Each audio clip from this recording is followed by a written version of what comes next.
And welcome to our Park and Recreation Commission. Excited to see everyone here tonight. Thank you for coming. Commissioner Porter has an excused absence, I believe. And so, Commissioner Rosenberg will lead us in the pledge. Everyone stand, please.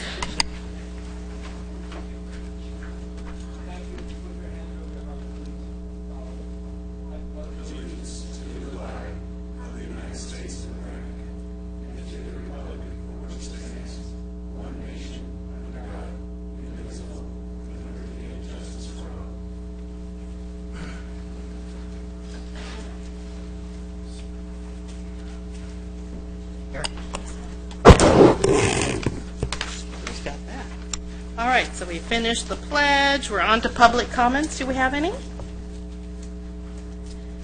I've received none. All right, thank you very much. We are on, no presentations. We're zooming along. Consent of the calendar. Has everyone had a chance to read the minutes from the last meeting? I'm going to say it's a yes. Yes. All right, may I have a Motion to approve? Second. thank you? All in favor? We will vote. Do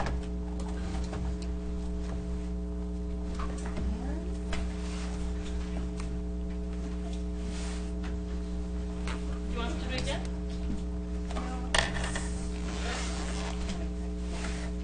We're having technical difficulties. Are we good? All right, great. Oh, that's good. Are we good? Thank you. All right, next we're already on discussion items. We have a presentation on our neighborhood park improvement. Thank you very much, Madam Chair, members of the Commission. This item pertains to the city's neighborhood park improvement plan. And just to provide a little bit of background, sort of how we got to where we are in the presentation we'll receive today. In 2007, the city set out to renovate city parks. And the city did some listening and learning. They did some park workshops. They went to residents. They asked them about questions about how they use their parks, types of amenities they'd like to see in the parks, changes they'd like to see in the parks. And that really became the basis for a lot of the renovations that took place in about 10 parks. And those were complete in about 2014. And the city is now in phase 2 of the neighborhood improvement plan. We have 10 different parks that we're looking at. And we followed a very similar format. In October of 2016, the city awarded a contract to Baxter Landscape Architecture. Baxter Miller is with us this evening. Mr. Miller conducted this round of community workshops, and they also facilitated an online survey where we got a lot of really good participation online. What we're doing now, Mr. Miller is going to present his findings this evening. His findings are simply a report of what we heard. It's not really a judgment of what we should actually do. We're actually looking for guidance from the Parks Commission, and what we will do is we will forward your recommendations to the City Council, and then Mr. Miller will provide a similar presentation to the City Council. As far as where we are in the process and how this information is used, the recommendations that you'll see this evening for renovations to specific parks, at this point they're just recommendations. The next step in the process is that the city would undertake another selection process, identify another consultant, and they would actually develop conceptual plans from the information you're going to see tonight, and then we would share this with the community in another round of community workshops. We would do 10 community workshops, one for each of the park, and the purpose is simply to go back to the public and say, this is what you said you wanted, this is what that might look like. Please provide input, and that really forms the final. That would form the final designs for the renovations. With that, I will turn it over to Baxter Miller from Baxter Miller Landscape Architecture.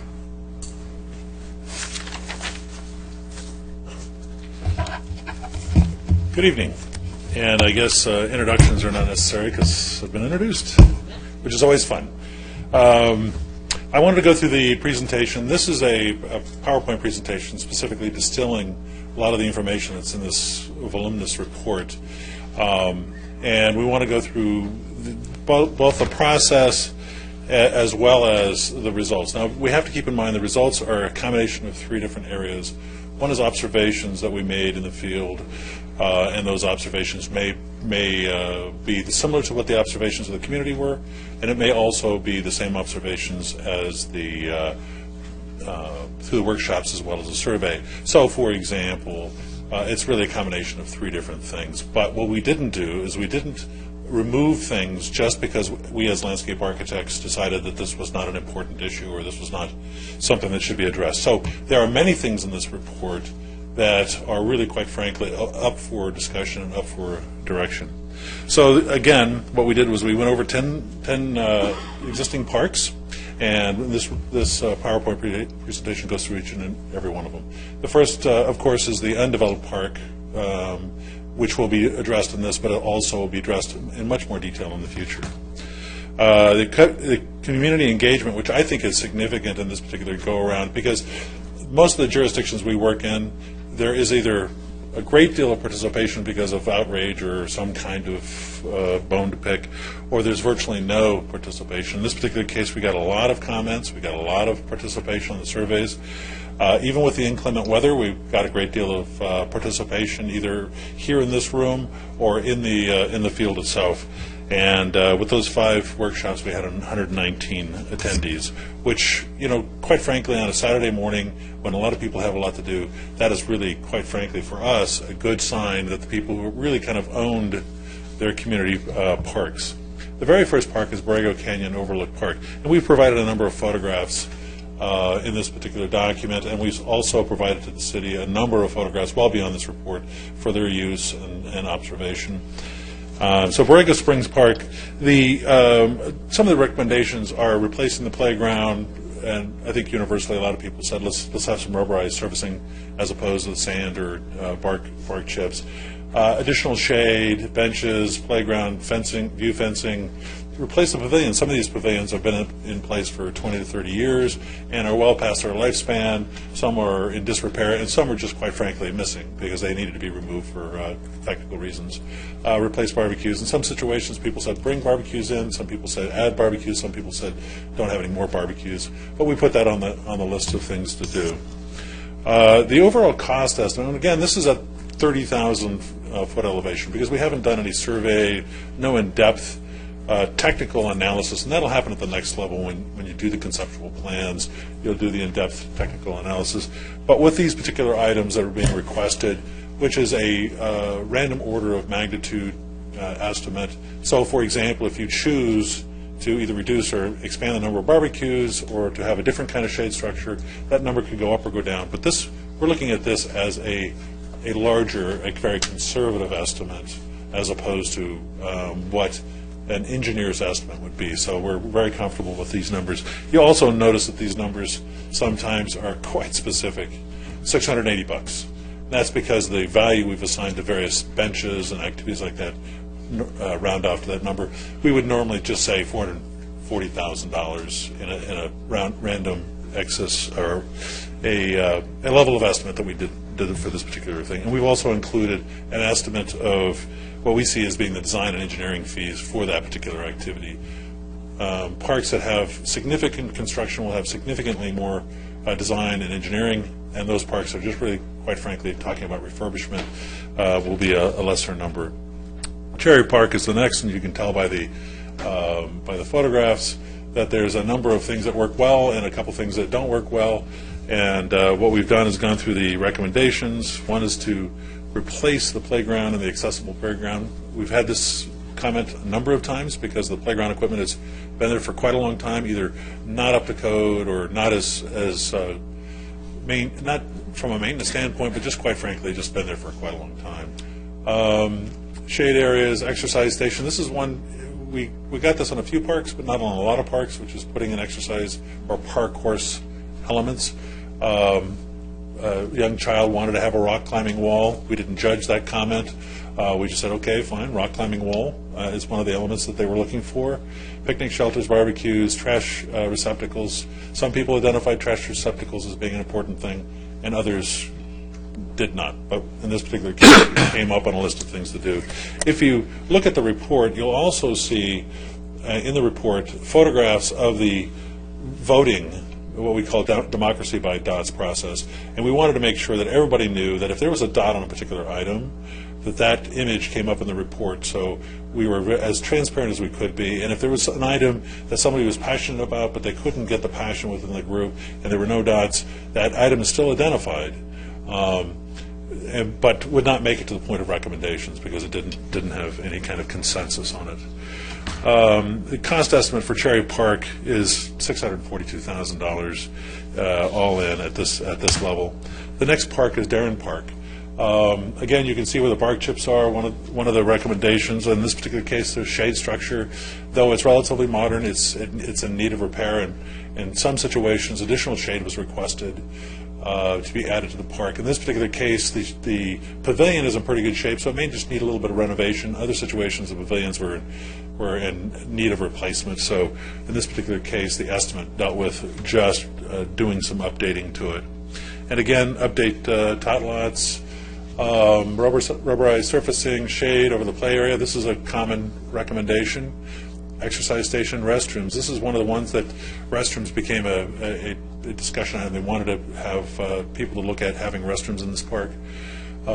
Decomposed granite walking paths. There wasn't a lot of requests for walking paths, but in this particular case, they wanted to have a kind of a metered walking trail in the park itself.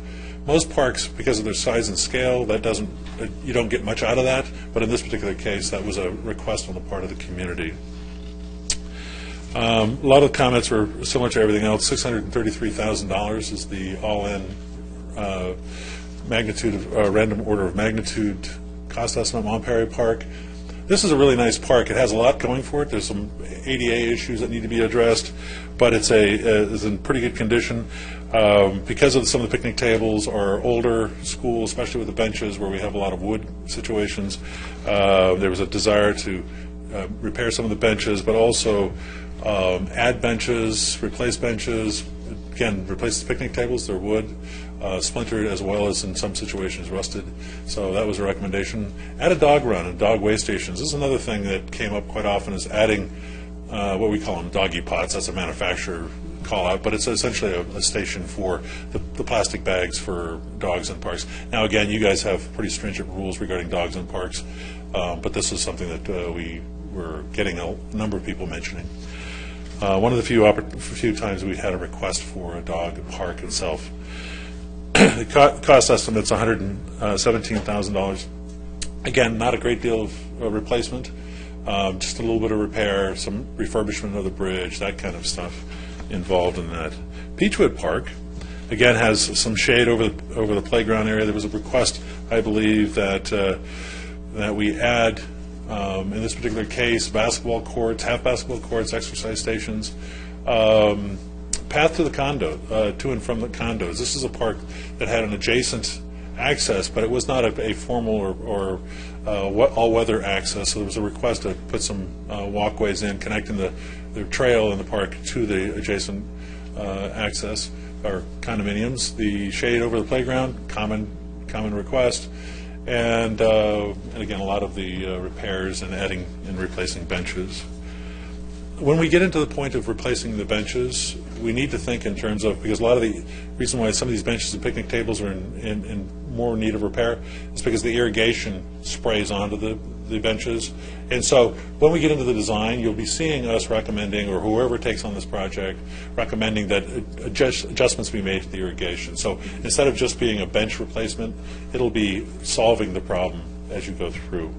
And again, our estimate's $768,000 to do those improvements at Peachwood. Pebble Creek, again, a small park, pretty tight. There's a lot of things going on. You can see by the picnics or the playground equipment, it's in pretty good shape, but probably could use some refreshing. And certainly the request for rubberized surfacing, those kinds of things. This is a unique one where they asked for having a drinking fountain, and again, a multi-level. And the thought with multi-level is, we always do ADA accessible drinking fountains, and they're usually multi-level. In this particular case, I believe they were referring to having a facility for water for a dog type of thing. Again, add a gazebo in the conversation area, update the playground, replace barbecues and picnic tables, and the like. If I'm going through this too quickly, please stop me. I had a cup of coffee at Starbucks before I came over, and I'm trying to deal with that. The estimate is $385,000 is an estimate. You know, and it's not one of the cheapest ones, and certainly not one of the more expensive ones. Rancho Serrano Park. This park, again, a lot of picnic tables are in bad shape because of the irrigation. Again, shade for the tot lot, concrete paving loop. Again, this is to create a walking trail around the park.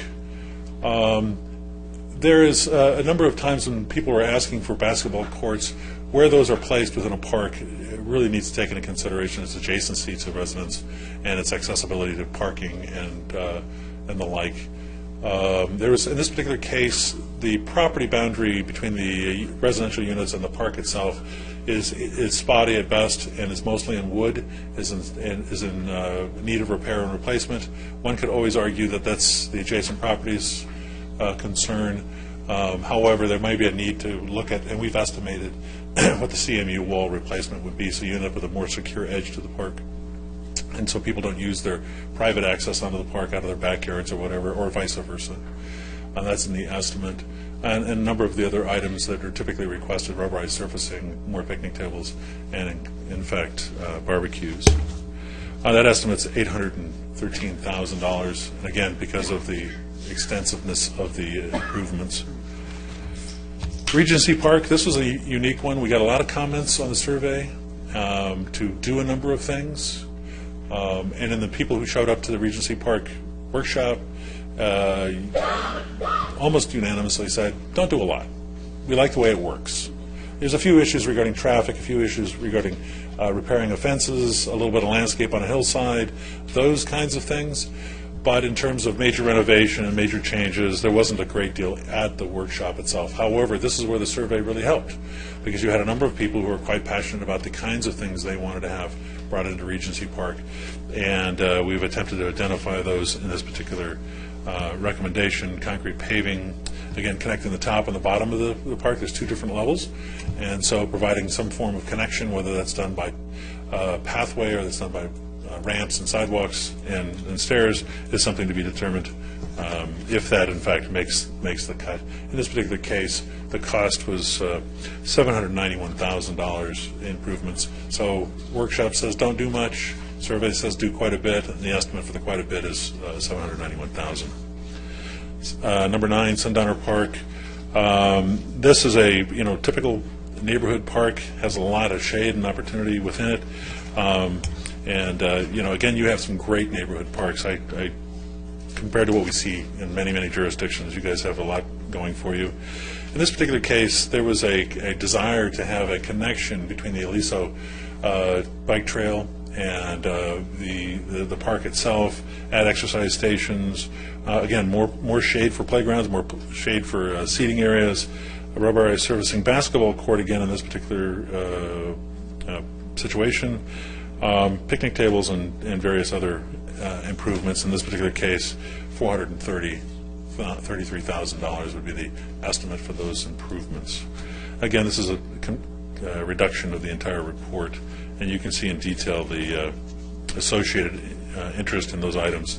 In this particular case, for Vintage Park, again, a very nice park, a lot of topography. The biggest challenge on this particular site is that you have a relatively secluded upper tier level, and you have a very open and visible lower tier level, and connecting those two and making the park work better. A lot of the comments that we received really were associated with the upper tier and its connectivity to the adjacent parkway, hiking trail, and that kind of activity. And so those kinds of issues are going to have to be addressed at some level, and that will be dealt with in the design phase. But as it relates to the recommendations, they got very specific about adding a service road, again, to get the top and the bottom to connect better, both from a ADA accessibility standpoint, but from a protection standpoint. Exercise stations, benches, rock climbing wall again. And I'm not sure if that was the same person twice, but certainly the rock climbing wall came up twice. Restrooms. There was a lot of heated debate about restrooms. Some people really wanted them, some people didn't want them at all. And so that's a decision, obviously, the commission is going to need to move forward on as it goes to making recommendations in the next level. And the estimate for this, quite significantly, because of the major improvements that are, I mean, it's really essentially a redesign or a major relook at this particular park because of the dual levels. We estimate at $2.4 million, which is a significant amount of money for a park that size, but would not be necessarily a large number if you were building a new park of that size. And then the final one is Whispering Hills site. This particular site, none of this is on that site, as you know. It's a vacant site. But from the comments that we got from the community, it was, in the experience that I had, was overwhelmingly we want to have a quiet park, a park that relates to gardening and all those kinds of community efforts. It wasn't clear on what kind of gardening. It wasn't clear whether it's a garden, such as a classic European type of designed demonstration garden, or a place where people can go and learn about gardening. But certainly gardening was an issue, fruit trees, shade. There was some movement towards having a what we call a community garden, tool sheds and raised vegetable plots and things like that. One individual, which I don't know if they actually made it to the report, but wanted to have a magic tree fort. Magic Tree House, and quite frankly, I thought that was a novel approach. We don't typically get that in workshops, and unfortunately, there was not enough support for it to make it to the top of the list. But it was an interesting bit of information from a young man at the meeting. And again, our estimate at this point, with this level of passive park, obviously it's a wrong kind of site for a very active park because of accessibility, parking, the inability to make it as safe in and out. It becomes very much a neighborhood park on a busy street. We're estimating at $1.7 million. And in brief, in using speed English, that is our PowerPoint presentation of our report. And I'll answer any questions that you may have. Well, thank you very much. That's an excellent report.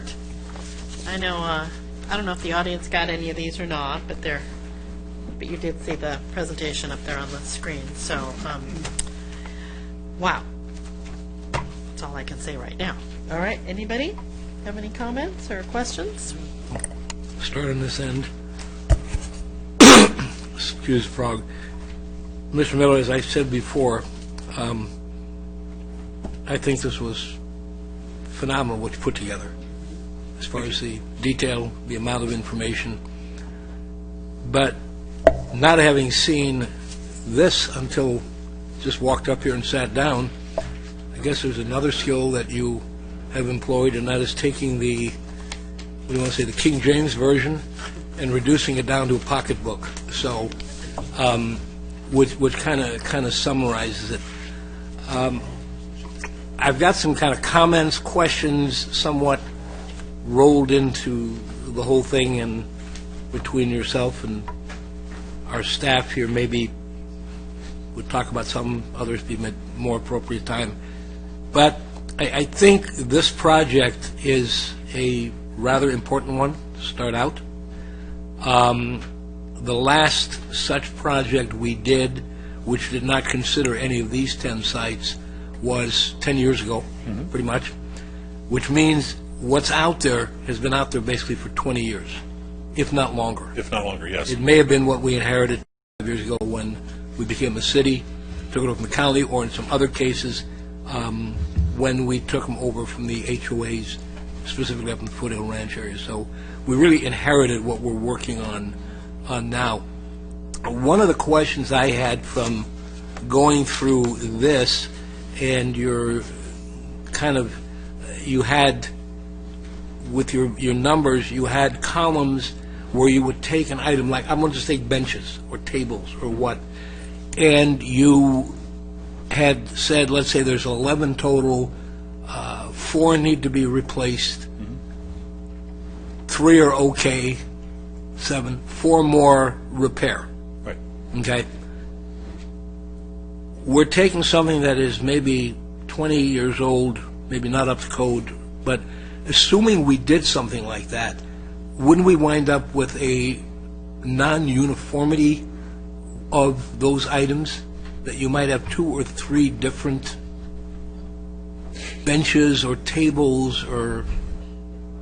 Yeah, most certainly. In fact, you have some parks that have that situation going on. I mean, Right. you have been repairing and replacing, and as things become, I mean, you'd be challenged to find somebody who could come up with a wooden bench and picnic table these days.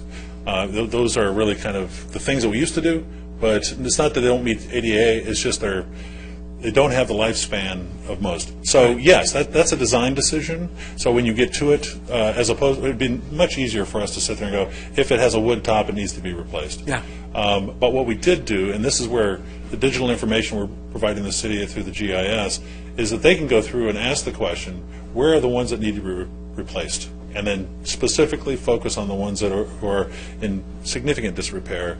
And we tried not to add design decisions as we're taking down the data. Okay. Really kind of, making that kind of technical judgment based on really, quite frankly, the conditions. Because of safety. the other item that you're touching on, obviously, is funding. It's money. Right, absolutely. And I think if we did the GIS lookup or just went to any of these 10 parks, I don't think you're going to find one park where there are not going to be items like tables, benches, some of the shade structures and that need to be replaced.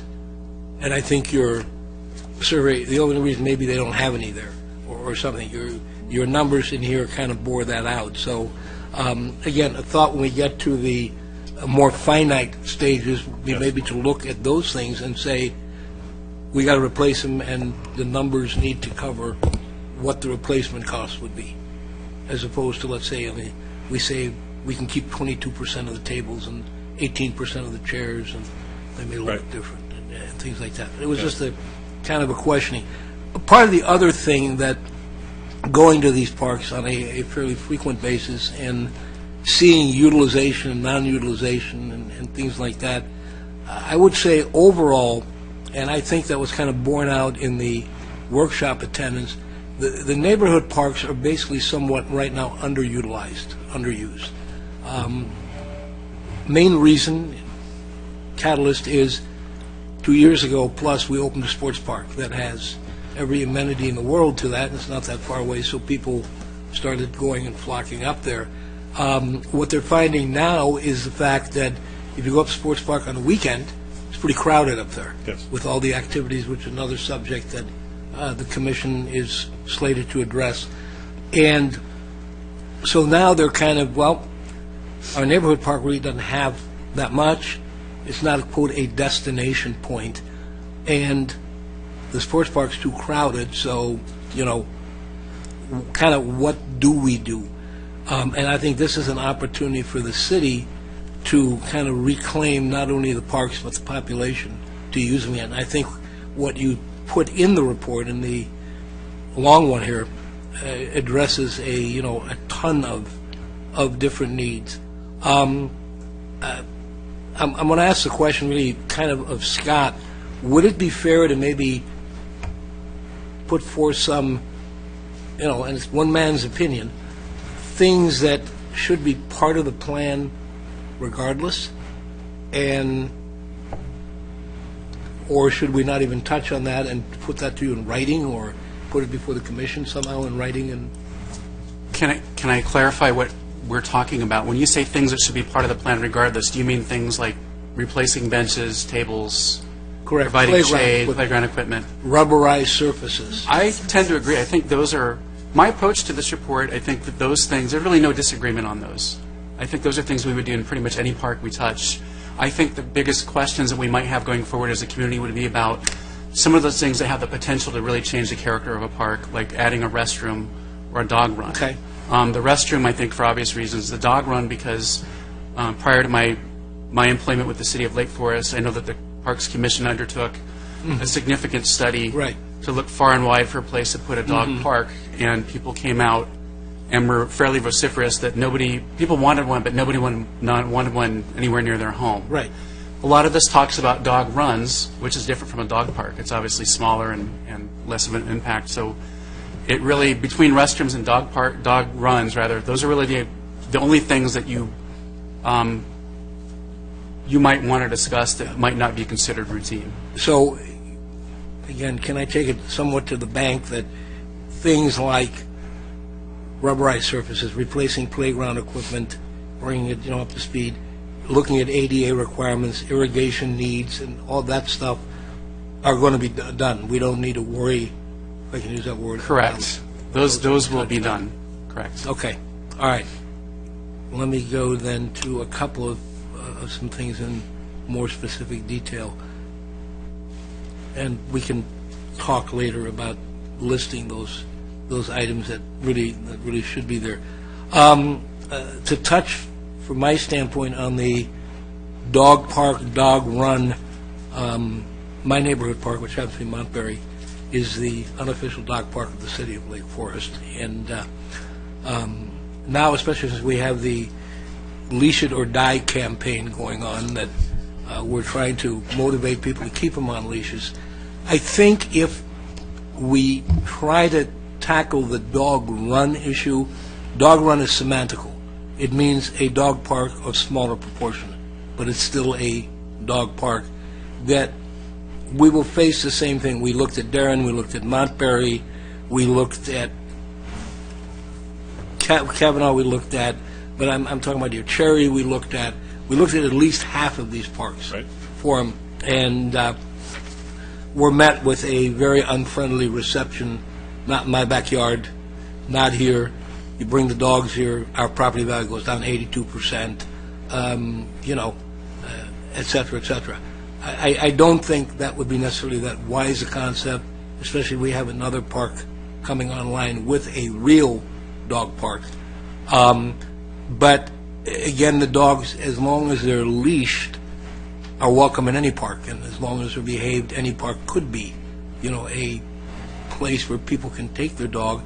I think a big help would be, and I was mentioning some of these and reading through these comments that the people surveyed made, which I think was great that you captured them all, is I think a constant should be the waste stations, that those are there, because then people will feel more comfortable bringing the dog, it's there, and they're not going to look behind them when the dog goes and hope nobody else sees them because there's nothing to clean up what they didn't bring their bag, but as a, kind of a generic addition to it. Restrooms, and another universal, I think I'm not going to bring it up, is shading over the play areas and over the, let's call them picnic areas. Maybe a single gazebo in some of the parks that would look well in that park where there's room, and things like that. But that's always a big demand that people have, especially during the summer months, is if it's not shaded, they don't take kids there, they don't want to go there. In the old days, it didn't matter what was there, you went there, you played, you didn't wear a hat, you ate the dirt, you drank from the garden hose if it was available, and everybody made it. But now people are more concerned about that, and we need to give into it. Looking at some of the, I read my own writing. Something that I did not really see, unless I may have glossed over it, being somewhat fried from going through it all, is that there be a grading, I don't know if I want to call it a grading survey, because a number of the parks do have areas that are kind of roly-poly, which maybe could be made more usable if they were flatter. People would feel more comfortable there. And there are some areas in some of the parks that simply collect water. And during part of the year, they could be featured as having a water feature in the park, and little kids could go in there and maybe get their feet wet or things like that. But I think that might be something that should be looked at, again, universally with most of the parks. Comment on restrooms. It depends on what day of the week you bring it up and who you talk to, because the little kid parent will say, oh, that would be wonderful because then I wouldn't have to go home, or I wouldn't have to go behind the tree and do the toiletry issues there. And the person, millennial plus 20, will give you chapter and verse that if you put a restroom in there, you will have 14 gangs invaded within 2 hours and go on. So I think, again, there are maybe our somewhat smart approach might be to internally look at the demographics of the neighborhood where the park is. And again, I'll give you a good example. Montbury, my quote neighborhood park. There are 280 to 300 homes in that development. The number of homes with young families, playground type families, is probably 8 to 10. Okay, and a quarter of a mile around the corner is Pittsburgh Park, so it's not far. So there wouldn't be really that need to have that facility in a park like that.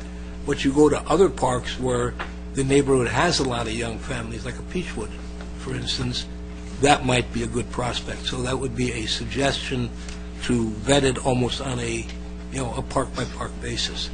And certainly that will be done through the design process, because as was mentioned before, once those concepts are developed, then through the department, they'll be presented to the community, and you'll get the kind of feedback.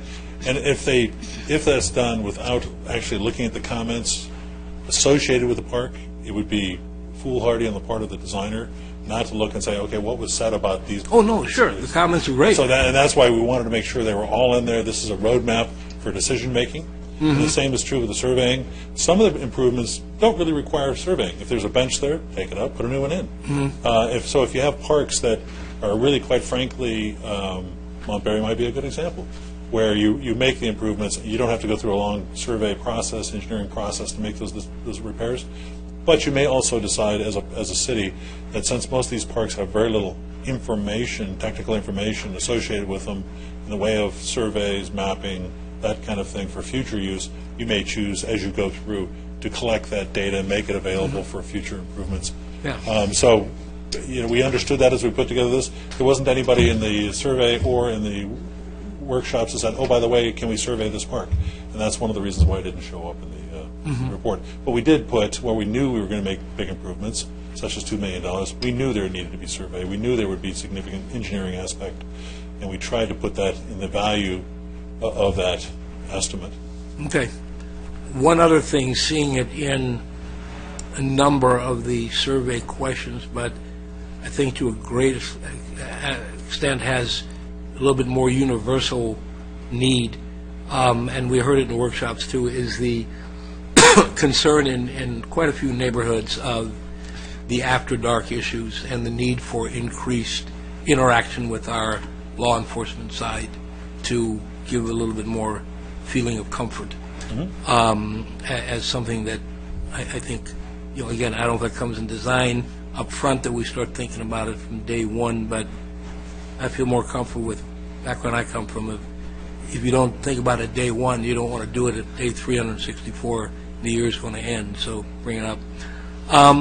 Another interesting, personally, to me, as I said, these are 1/5 of the comments. Our parks are very green. Yes. That's our only color. Well, there's two aspects to it. One is that we had in photographs during the rainiest season we've had in decades. I know. And I'm not... Years, let's say that. It's had nothing to do with when it was taken or Right. when we did the surveys or what. But it was interesting that not one resident that I can remember either hearing or reading in here, and I probably, like I say, I may have missed a couple of the 514 comments committing to memory, talked about something related with a color palette, to look at some of the parks in that. I go back to Montbury. Montbury is a really beautiful layout. There's some minor things, and you hit all of them, and it's not really, on a scale of 1 to 10, that expensive. But that park could be improved, that people would want to go there and hang out there and be social and bring the dogs. The dogs talk to each other as well on leash, if it had more color to it. And I think that's one reason, for that instance, why it has reverted to being this unofficial dog park, because people just use it for that one purpose. They don't see anything else as a destination. Yeah, I think one thing you might want to do as it relates to that is think of these parks as being this snapshot of 1981 Yep. to 95, and that's this range of design intent.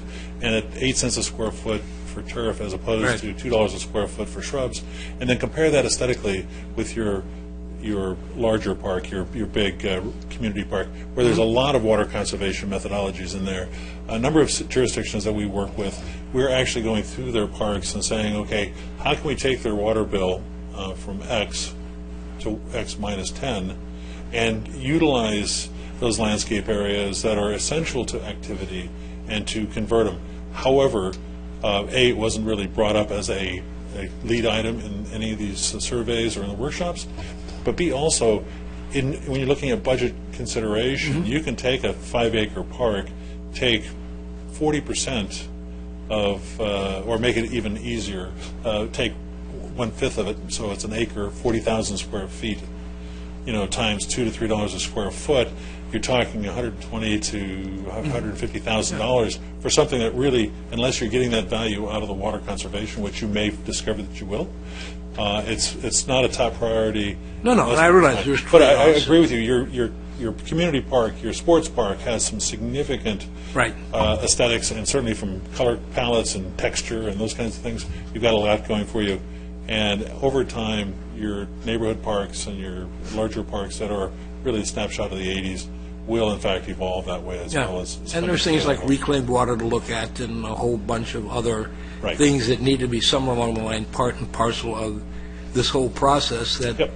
when you're going out and asking people in the local area at the park, you get those they're not looking at that necessarily. They're looking at their own likes and dislikes and what'll make it a little bit better and what maybe if you get rid of will make it better in their opinion, on and on.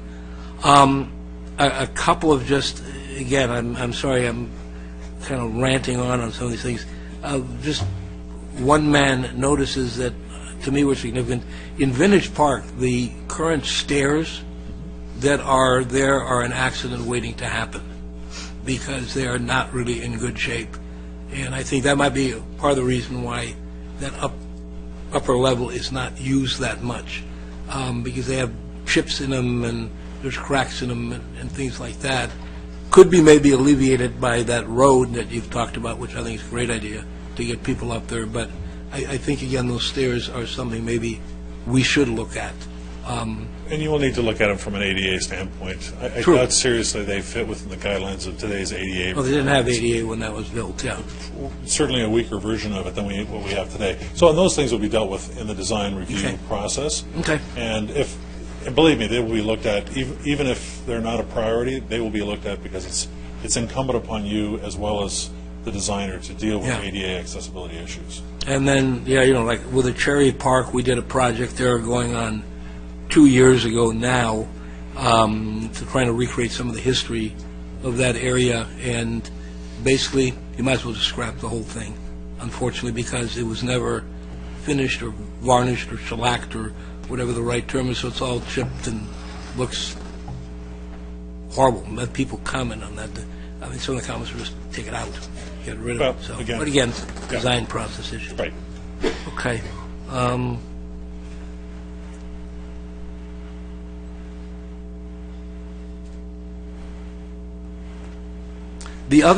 One other thing was the issue, it didn't appear in any of the recommendations in the pocketbook version here, but it did appear in some of the survey comment, and I think you did a great job in taking that accessible playground feature and with each one then compiling it into how many were yes, how many were no, and how many didn't care. And in some cases, that didn't care, like you say, can go either way.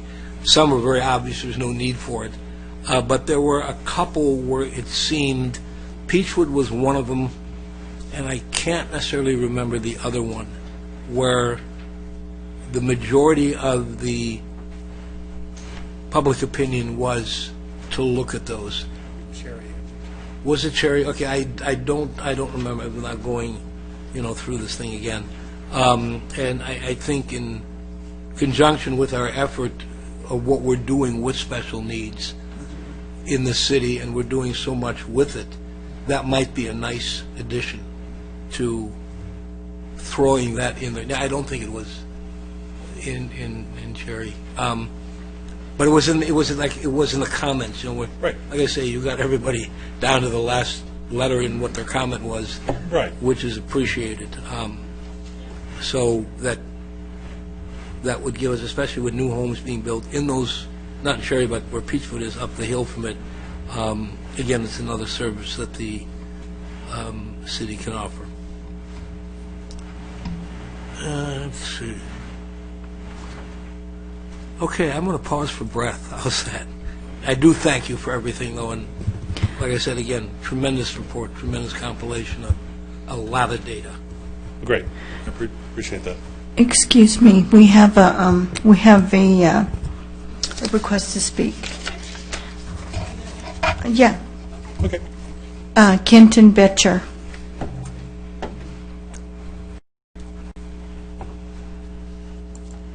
Thank you.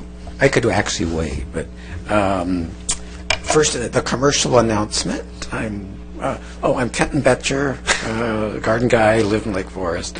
And if you go up to Heritage Hills, I think it was last month, we talked about the Lake Forest Garden Club. We pruned the roses.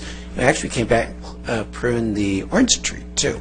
But the roses went from nothing, and 32 days later, we had an open bloom, and now, 60 days later, it's spectacular. So for Fiesta Days at Heritage Hills, we're going to have a full blooming rose garden, which is good. So, and secondly, the report, I want to thank the consultant of the 4 years or 5 years of effort from the group. He compiled a very good framework. And tonight, our HOA Association president and then Betty Atwell, who has been a longtime resident and on our landscape committee and also the senior advisory, came to support the ideas that were brought forth.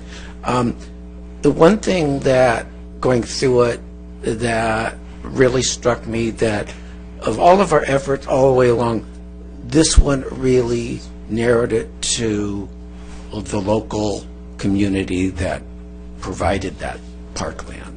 And we're very grateful that he was able to take a bunch of different ideas and come up with a framework, which is very much what we've been saying, but from a lot of different avenues. And it will still morph as it goes through the process.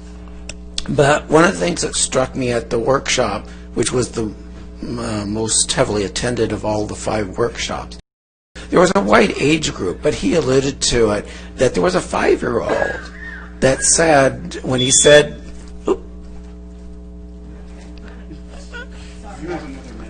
Evacuate. Yeah. that was my warning, that there was a 5-year-old who, when he asked, what would you like to see in this park, he, I think, termed it a magic tree house. Mm-hmm. Yeah. And some people giggled and laughed. But afterwards, people were saying, well, what is this garden park concept about? But it's for children, it's for adults, it's for seniors, and it really is to bring out the curiosity and imagination of kids. And so I thought it was a perfect thing. I don't know how we would do a magic tree house, but the idea is there. Anyway, I thank you so much, and you've got the full support of Whispering Hills for this type of project.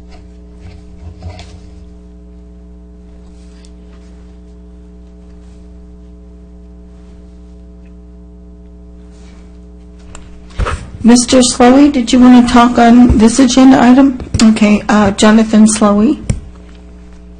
Hi there. I just live on Viaggio and Foothill Ranch by Borrego Overlook Park. We think we have a dog park there too, like yours at Montgomery. I just want to say a couple things. I think it's awesome that we're looking at doing something to the parks. We actually have lived in Foothill Ranch, Lake Forest for 7.5 years since our son was born. I think a lot of people will probably see it's so expensive to live in Southern California that there aren't a lot of kids that live here anymore. We have friends that are constantly moving to other states and getting out of town. So I think parks are important for kids still. Our kids don't play video games. They don't know. They have the educational things there that they're playing with the leapfrogs, but we don't have Nintendo and all that other stuff. So we love the park that's right down the street. We like grass. I know grass is taboo, But where can a kid go down the street and play soccer, baseball, all those things? Our kids love to go down. We live like 6 houses down from the park. Of course, a lot of parks, I don't think I'm just speaking for our park, but I think a lot of the parks are, get a lot of teenagers that come in at night, especially our park. They like to go walk down into the trails. As you can see, the green part that's back there, it's all fire country. They like to go back there. But I think the thing that would be really easy to do for every park would probably put some kind of security cameras that are just live feed and they record for 10 days or something. And if there's an incident, they can go back and do that. And I think obviously better lighting at night. I know the two people that probably live by every park or the houses that are always border the park are going to hate that, but should have thought about that before maybe they bought the house next to the park. Just a thought.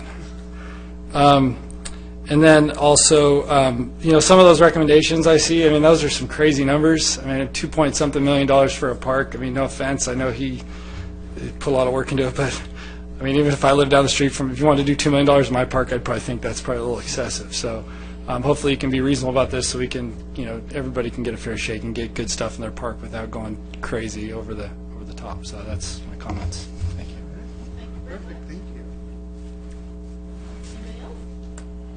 There is no one else that I have a request from. Did you have any comments? All right, Francisco, go for it. Again, I just wanted to thank you for this amazing report. It was a lot of fun reading to go through. I was blown away by the amount of people that participated. I was shocked. We had 119 people show up on Saturdays. We had 513 people participate online. I remember when we first started, we had like 2, and I was like, how is this going to go? So that's amazing. I'm glad that you addressed a lot of the main things that I was looking at, which is basically just the ADA accessibility, which is a huge issue for me. I noticed that some of the parks, I laugh, for example, Vintage Park, it has ADA accessible picnic tables, but there's no way to get there if you're ADA because it's surrounded by grass. So just looking at details like that, I think it's really important to do. And then also the main things that I hear every time I go to a playground is we want rubberized surface and shade. And so, like you said, I'm really glad that's something that's being looked at for every park, and I think that's something that basic that needs to be done for that. And then I also agree as far as like security, seeing what else we could do about, I know some parks are a little dark, so just as far as I understand the sensitivity with as far as having neighbors. I know that at Rimgate Park, my neighborhood park, there's like condos right up against that park. So luckily we have a what do you call that? A cemetery on one side, so we have that right there. But looking at the safety of that to make sure that homes are as safe as possible would be great. So I thought it was a great report. Thank you. Thank you. I was listening very carefully and reading some of the data, and recently the Commission visited a number of the parks to eyeball exactly the park itself. I think we selected close to 10 parks, and I think we visited a good portion of those. I certainly look forward to getting firsthand experience on the parks. The good news is my background is Parks and Recreation. I took a major in it at Arizona State and have some understanding of the discipline and the work that goes into trying to design a park for a community. You certainly can't make everybody happy, can you? However, each park reflects the personality of the neighborhood, and one of the things that I was particularly interested in is talking to some of the residents and finding that the number of residents using the park is a lot of repeat people. They go there because they enjoy it, and they'll bring their grandkids, they'll bring the family, and enjoy what amenities are there. One of the concerns is, well, we don't want to make it too pretty, too attractive, because we like the solace of the park, and we don't want to have people make it a destination. And yet, we certainly want a park in the neighborhood, but we don't want another Disneyland type of situation here where we're seeing a lot of out-of-the-area folks visiting. So we want to balance the needs of the community, balance the cost involved, to try to look at a midpoint here. From my perspective, we really need to differentiate improvements from maintenance. I don't think we can combine both. if you really look at our 30-some-odd parks, of which we sliced a small proportion of the parks that we visited, a lot of these parks are really old, and there wasn't much done to them over the many years, let's face it, from an investment perspective. A lot of the playground equipment, a lot of the amenities are quite old. They don't have some of the safety features. And one thing I noticed, if you go through the comments of the study, what came up repetitively, quite frankly, is the rubberized surfacing around playgrounds. A lot of parents and a lot of children are susceptible to the safety features, and let's face it, we didn't really do that much investment in those areas. So, but I want to make it clear that we really need to look at short-term, the maintenance aspects versus capital improvements, because I think what we should be doing is prioritizing short-term what's important from an investment perspective. Clearly, you cannot go in and expect to complete it totally in one sweep. I would prefer we look at what's absolutely critical from a fiscal responsibility perspective, take a look at improving safety, improving what we have there. Yes, certainly we could make it better by adding more amenities, but I'm not convinced that that makes sense in a lot of the parks. If you're looking at the residents, they like that tranquility, they like the peace and quiet, although it doesn't have all of the amenities. That's not why they visit the park. They visit the park because it's a nice area to bring their grandkids. They can play in whatever apparatus there is. Maybe long-term, we can prioritize improvements from a capital perspective of replacing apparatus, replacing equipment. I'm more concerned about improving the safety of what we have on the parks to make it a pleasant experience for everyone. And without a doubt, some of the playground apparatus are quite old and of concern from making sure it's safe. A lot of it's quite old and you really can't do much with it. Yes, it should be replaced. But we should really be differentiate the absolute necessity for maintenance, which should come first, then take a look at some of the improvements that can be made with input from the community. But I wouldn't want to go overboard, quite frankly, because a lot of the feedback that I received was, we like it the way it is, you know, we can certainly polish it up and we can make it a little better, but don't come in here and redo everything, because a lot of the residents who use those parks understand that the parks are quite old, but they like the open space, they like the ambience.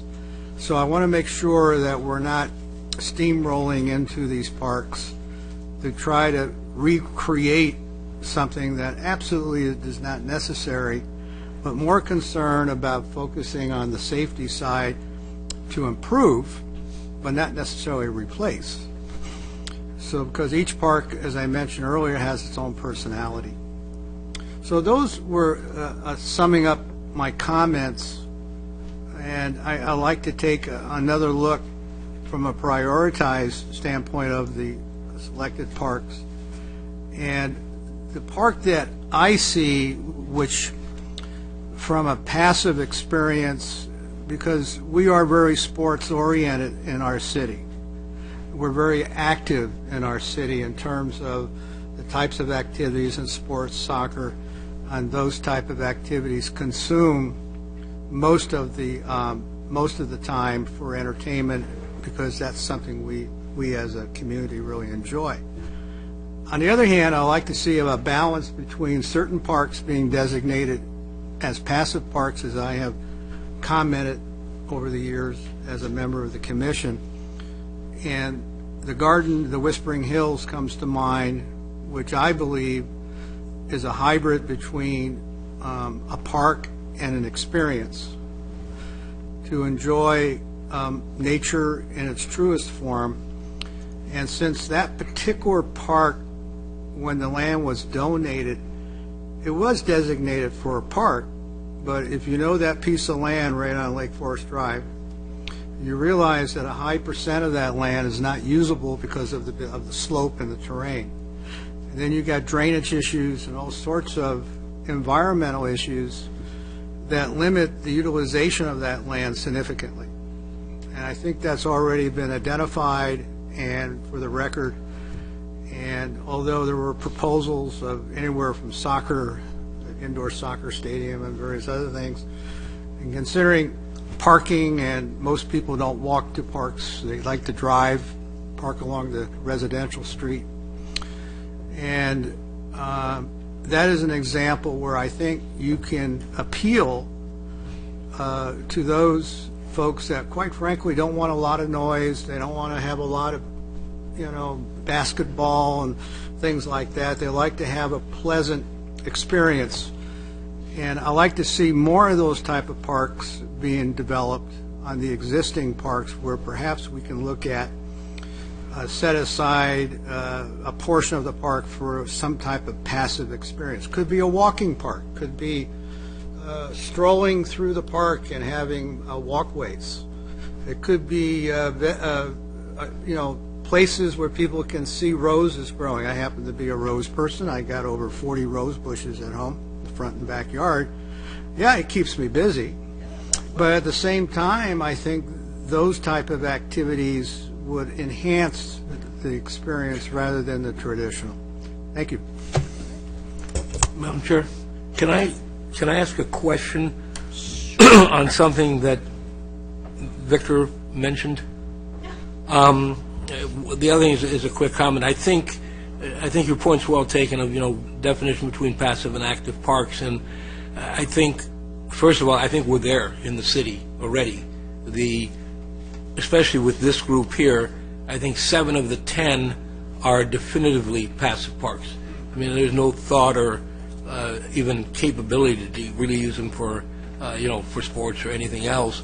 And as the big book here showed with all the comments, a place, let's say, like a Regency Park or a Borrego, the concept of a walking trail is right in there to have that ability, and it probably wouldn't even infringe on being able to use it as it is used now. So I think I don't really see that as kind of an issue. But my question, and maybe with an answer from staff, if we were to do, like you said, safety, nobody will disagree with that, is a major issue.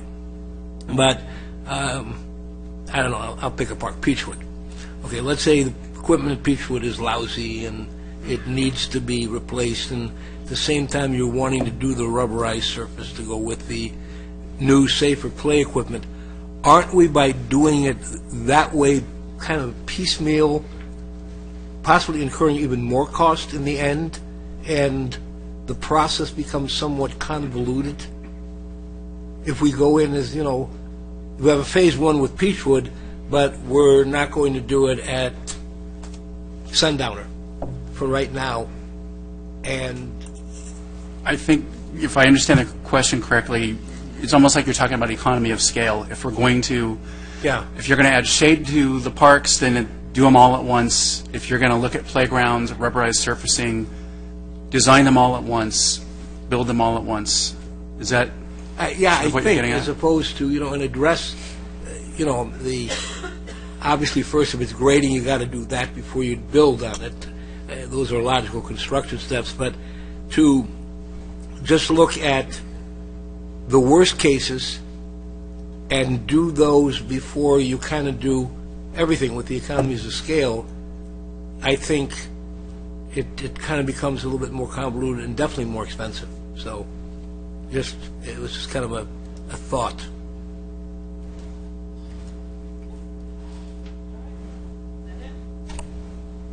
All right, I'm taking it. Anyway, great report, thank you. May I please have the big version? I didn't get that. What? You have it on your iPad? Okay, never mind, then I'm going to have Francisco give me this. Thank you. Okay, this helps. You can access it off of the website. When have I had time to do that? On the website. I haven't had All time right. to get on the website. So anyway, so this, I can do this. Okay, anyway, great report. Lots of research went into it, and I'm glad we had so much community participation. Absolutely, safety is first issue, I think, in the books, that we need to get that squared away. Parks are for everybody, little ones, big ones, seniors, doesn't matter. Parks is they're for everyone's enjoyment. And it is important that we get out and we commune with nature. I no offense, but I'm totally shocked by these prices, and the report makes it so much.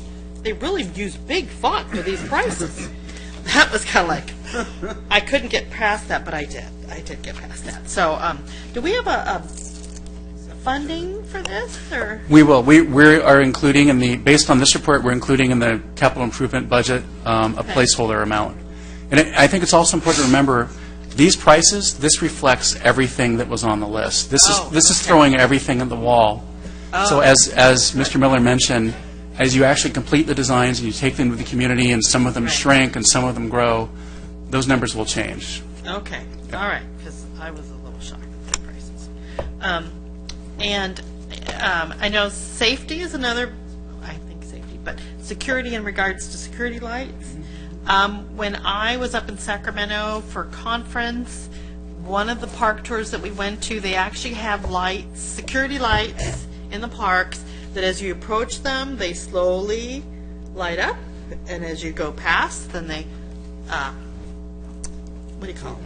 Fade out, which is wonderful because... Sensors, motion sensors on them. There you go. And I think that would be a good option for some of these parks, because I know some of the neighbors are very concerned about that, and I think that's, like I said, it's a good option. We should look into it. I know I'm getting ahead of the game in regards to, we were talking about the multi-level drinking fountains. I know that. Make sure they're tall enough so you can fill your water bottles, because we saw that at conference too. But it's just important things to think about. Yeah, I'm very pleased with this report, and I know we've got a lot of work ahead of us. So there you go. Okay, anybody else have anything for this section? I think we're good. All right, then I'm going to go ahead. Let's go on to item number 3, our field sustainability report. And who is, we have Public Works here. Thank you. Yes, we do. We have our maintenance manager, Mike McConaughey, and Mike will Hi, Mike. introduce some other staff and our consultant here. Just to introduce the item quickly, in January of this year, the Commission received a report from the Community Services staff and Public Works. It was sort of part 1 of what we're doing tonight. This is really part 2. Part 1 focused on a preliminary report that essentially indicated the degree of use that are in the wear that our sports fields are getting. And the broad conclusion at the time was, gosh, we've grown from about 3 sports user groups in 2014 to about 30 sports user groups. And if you look at the number of players in these groups and the hours of wear, it's just increased tremendously. And we found that we currently have such a high usage of the fields that they're becoming difficult to maintain to the standard to which we're accustomed. And in January, we sort of proposed this. We talked about this a little bit. We said we would come back at a future date, which is tonight, and that we'd give you more details. So tonight you're going to hear really an in-depth report from Mike, and he'll introduce our consultant about our maintenance procedures, some of the findings with our maintenance relative to the level of play. And we'll talk a little bit about our field allocations, how we're allocating things, and we're going to talk a little bit about some of the strategies that we have as a community services department and a public works department to increase the maintenance and gradually decrease the field allocations a little bit in a way that we think inflicts really minimal harm to our groups. So we'll touch on that in a bit. So with that, I'll introduce Mike McConaughey. Thank you, Commissioners, for inviting us here this evening. Appreciate that. We're here to talk turf and get to the root of all of our turf problems we have tonight. Get to the root. That one's for Scott.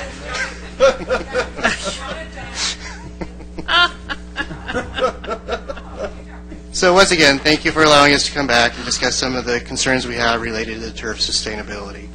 It really boils down to the budget and the hours of use. This brings us to our discussion this evening. Are we looking to have great fields, or do we want to allow as much play as possible? We already provide extensive maintenance with a limited budget, but these levels don't come close to how much usage the turf fields see on a daily basis. And this is especially true for the sports park turf fields. So you've already heard about the summer closures of the fields and the importance of providing rest for the turf roots. What you might not know is the level of maintenance being provided all year to keep the turf in a playable condition. We'll discuss both maintenance and the field usage this evening. You've already know, and we discussed at the last meeting, that we started out with about 3 groups in 2014, and now we're already up to 30 user groups that utilize all of our sports fields. We also, as I mentioned, we have a high level of maintenance on the fields, but the overuse and maximized hours of usage make preserving the fields unsustainable at this point. We're also concerned about special events when we talk about the common grounds and things like that, all the wear and things that they get. Recycled water, that's another concern we have. The soil conditions, weather conditions, even the time allotted for irrigation. It's amazing how much irrigation needs to go on all the fields to make them turn green. Finally, walk-on usage is especially difficult to track. This is particularly true on the common grounds and the sports field. We have so many people, as you commented earlier today, that go to the sports park and want to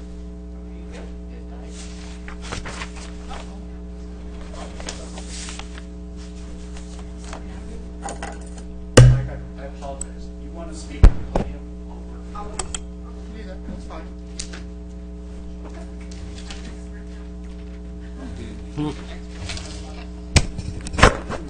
There we go. Okay, so just basically, as I mentioned, the walk-on use is severe when we talk about the common grounds, when we talk about the sports turf fields. The common grounds, especially when you have practice, when the teams can't get onto the turf fields, they go ahead and they use the common grounds for practice and things like that. Those are unscheduled hours that we don't know of, and it's really difficult to track. So what exactly is the issue we need to address? Well, as you can see from the picture, the city maximizes usage at all its sports fields, especially at the sports park. This is a good thing, however, like everything, there's a negative side to having too much of a good thing. In our situation, it's maintaining turf conditions at a higher level. So some of the problems that we look at, we know that the city maximizes all of our parks. We have highly desired fields. If you go to any of the groups, they want to show up on the Lake Forest fields. They don't want to go to the school district fields and things like that. They want to go to where they have great fields and that they can play on. And the demand levels and the usage create issues for sustaining high quality fields, which is what we've been discussing a little earlier. So why are we concerned? One of the main reasons is that we're seeing the turf wear getting worse, and we want to be proactive to find a solution. Are we going to find the perfect match between user group times and maintenance? Probably not. However, we need to be upfront about the issues and discuss solutions we can all agree on. Nobody wants to reduce accessibility to the fields, but that being the case, we need to be realistic about what the fields will look like. We have a concern about maximizing usage, but maximizing playing time will even provide us sufficient time for root establishment. If we maximize our time, the roots don't get the ability to grow and get into the ground properly. We've talked about some concerns, the maximizing the usage, but one of the other concerns we have is the rising cost of turf replacement. In the contract with the Marina, which is our contractor, they are obligated to spend $50,000 on turf replacement every year. The very first year, the city threw in an extra $50,000 to replace turf. Last year was $100,000. Now we're up to looking at about $130,000 worth of turf replacement. And that goes to replacing all the brown spots and areas you see in the field. So it's growing more and more. So that's why we're trying to get ahead of it now and trying to address some of the issues. Also, as we know, the sports park, the fields, the greatest concern are the soccer fields. The baseball fields themselves are in superior shape. They look great, but they also have time to rest, and they're not on there all the time. They don't have the intensity of soccer does. So we're able to maintain those fields properly. They look great. You get a lot of compliments on those. It's just really difficult when we maximize all the soccer fields. One of the other areas I didn't just hit the bullet point was maintaining our maintenance costs to keep pace with usage. That's one of the things that we're having difficulty doing. At the sports park, we spend about $800,000 a year with Marina to maintain the sports park, the landscaping, the turf fields. That doesn't even include the synthetic fields. So we spend quite a bit of money already maintaining the fields, but even that level of maintenance doesn't keep up with the usage that's going on out there. So what we did is we decided to take a report after we came here the last time, and we had a PRZ, which I'll introduce here in a little bit. They prepared a report for us to review the conditions and the usage of all the sports parks. So Larry Mercer, he's the president of PRZ, Prescription Root Zone Sports Turf Consulting. He's a world-renowned leader in field turf management. He's traveled the country to cities. In fact, he helped to produce and develop the sports park itself when it was first being built. So he knows his turf conditions. So we went to him. We said, can you prepare us a report to tell us what our conditions are, our usage, and provide us some recommendations to help us out.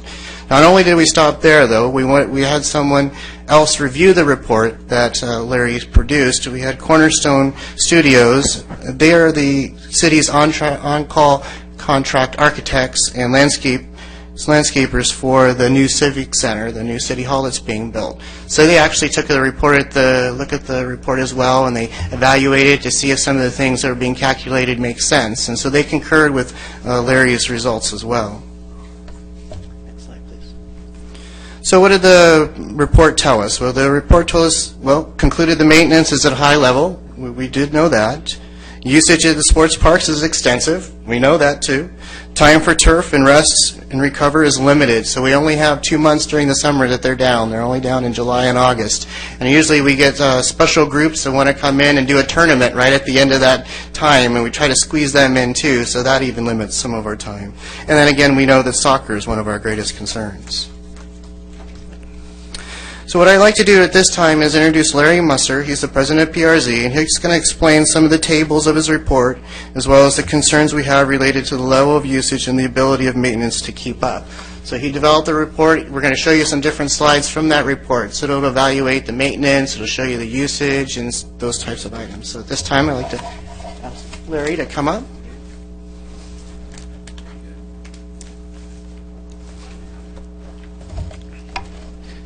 I found it very interesting. I did help design these fields. The architects do all of the outside perimeters and buildings and sidewalks and all of that growing.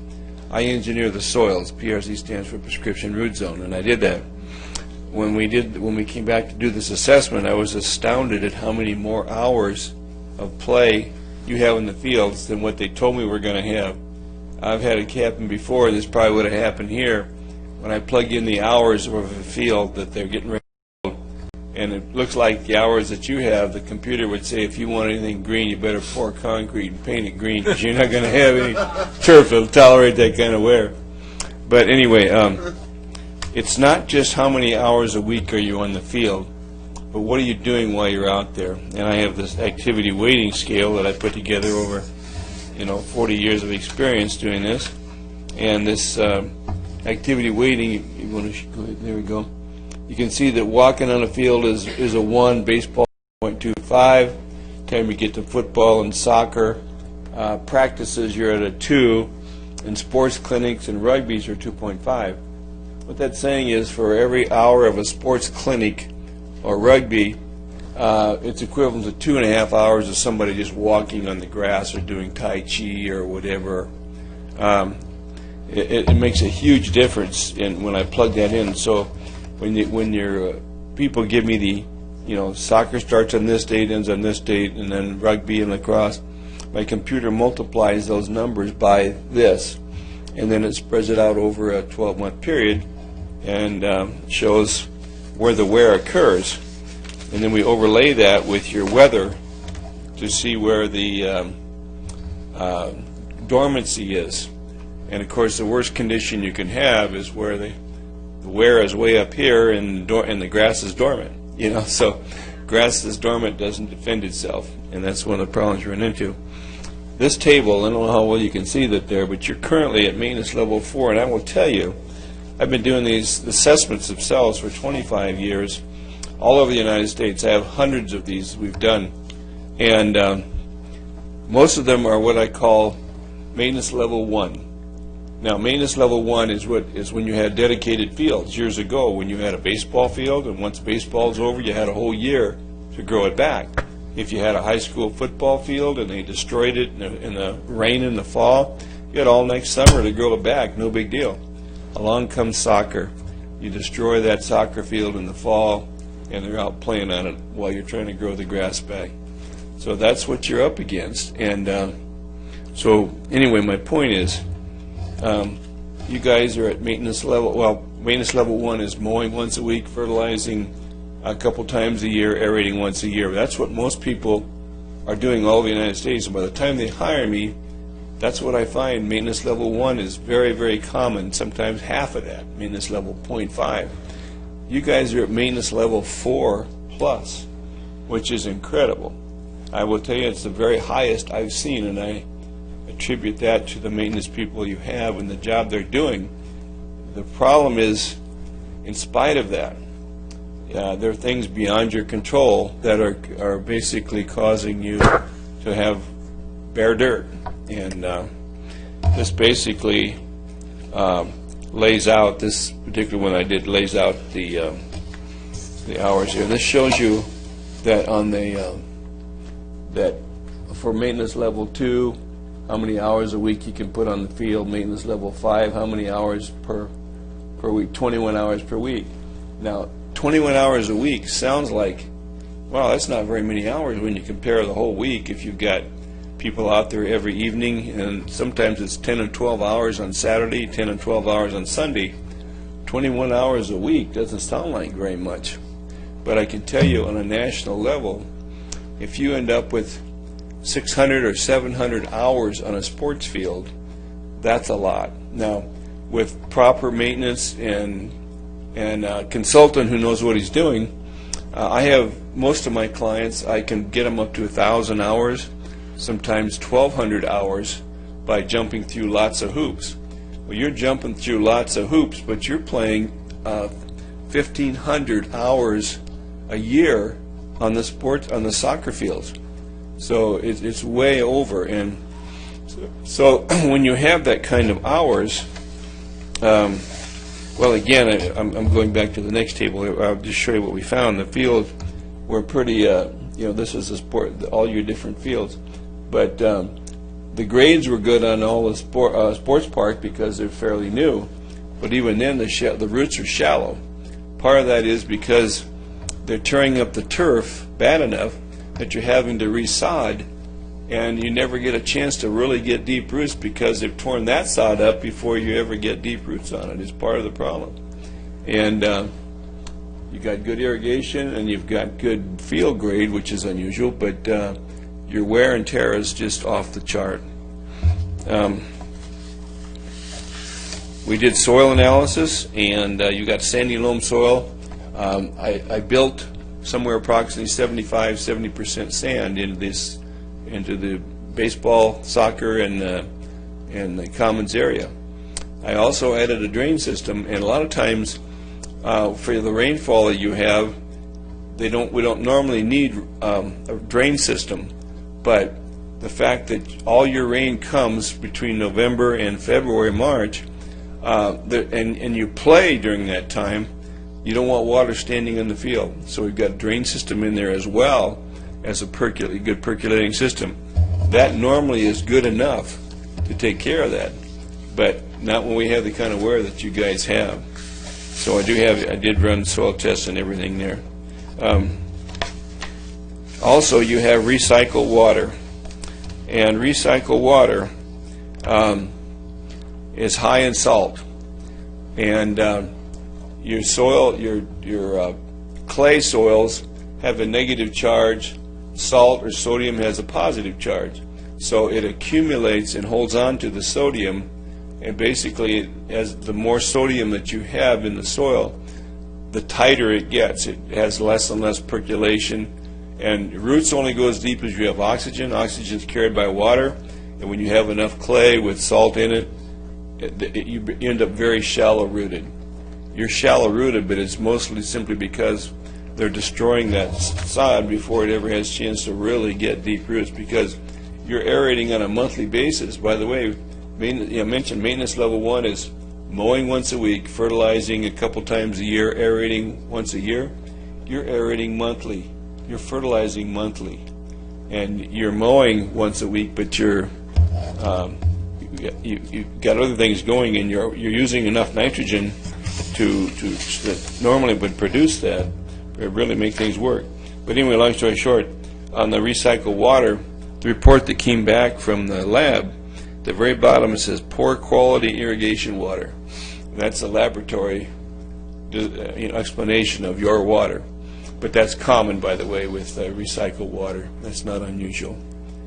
So anyway, do we open for questions then, or? Like I have any particular questions regarding the fields itself, good time to ask Larry once here.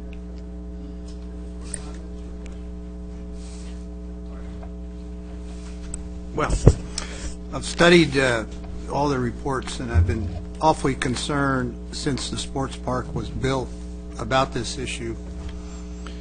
And a couple points I want to make, and we're somewhat guilty of our own success in many respects because of the nature of our citizens. I made this comment earlier that we're terribly active citizens and sports-oriented. But there never will be enough playing fields ever to satisfy the demand. So we need to accept that as a fact of reality. No matter how much funding that we get and how much maintenance funding we get, we'll never catch up because the demand will always exceed the supply. And we have to face that reality. And the pressure being put on these fields by groups who want to use these fields. And we don't have enough fields to rest the other fields, where other communities have a wider network of parks that they can afford to close down the parks and rely on other park traffic. But we, as an active community, don't have that luxury right now. And the fact of the quality of water certainly concerns me. I believe the reason we're going that route is cost. Yeah, to save money. I mean, is that the only reason that we went that route? The recycled water? Right. I think it was partly cost. I think it may have been mandated. Was it mandated? I'm not sure. So there wasn't really any choices there for us. Is that correct? That's my understanding, yeah. Do we have a choice? I don't believe so. I don't know that we can switch that back. I don't know that we can undo that if that's what you're asking. Yes, I'd have that's to where defer I'm to going is, are there alternatives? Public And you're Works. saying we're kind of stuck with that, given the high salt sodium content of the watering. Yeah. Is that also due to the frequency of watering as well? Well, you guys are really restricted on your watering because you've got so much play taking place that you're trying to water at night. I think you're watering 4 times, right? 4 times. And many times you would go more often than that. The other problem is in the morning, if they come in, if it's watered the night before and it's wet, then they tend to cause more damage what I in the thought. morning. That's my other comment that I'm terribly concerned about, is the fields never really dry out adequately, and since the soil in this part of the world that we have is compacted soil, for the most part, particularly with the amount of traffic, that water never really seeps through there properly. And the only way that we can solve that problem is reduce usage significantly until the fields get back to where they need to be. I don't see any other alternative to that. Yeah. So the recommendations that were being made that says, do we continue to doing the same thing over and over again, which doesn't make a lot of sense, Yeah. or do we be somewhat conservative in cutting back around the edges? To me, that doesn't make any sense, because we're going to be faced with the same problem next year and the year after. That doesn't solve the problem. It's a Band-Aid approach that, in my view, does more harm than good, because our maintenance costs, if you were to chart those, have significantly increasing on a monthly basis. We never Yeah. can get to catch up Yeah. on the monthly. We're exceeding budget significantly on those costs, and that will continue to be the case. Yeah. Seems to me we got to stop the bleeding and take drastic action, which means severe action of closing those fields in the morning until 10, 10:30, even 11 o'clock till they properly dry out, because if we don't do that, we're going to be back to square one and having this discussion next year and the year after and the year after. Yeah.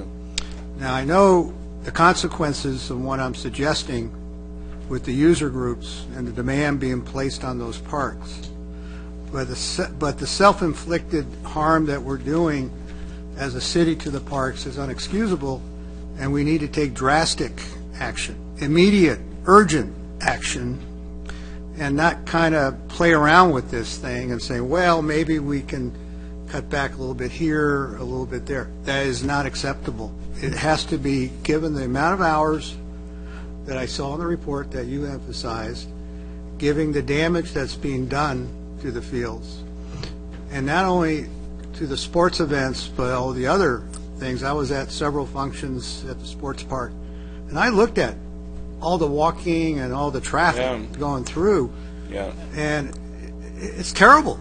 I mean, your fields are being loved to death. It's not going to be a field. It'll be a bunch of sand, dirt, and there's no way maintenance is ever going to correct that. I mean, it's not a panacea cure-all.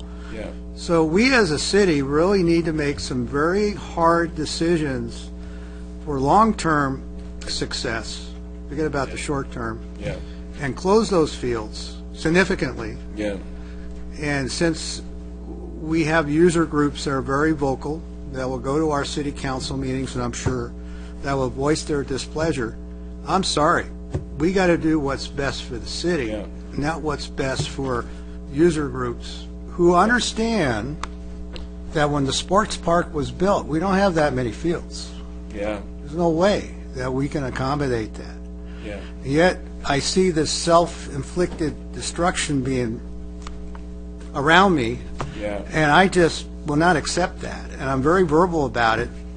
So from a recommendation advisory standpoint, I make it clear that we need to take emergency action today, not wait and bite around the edges and not take a conservative approach, but take immediate action so we can get back to normalcy for the future generation. That we're not going to have a future if we continue the way we're continuing.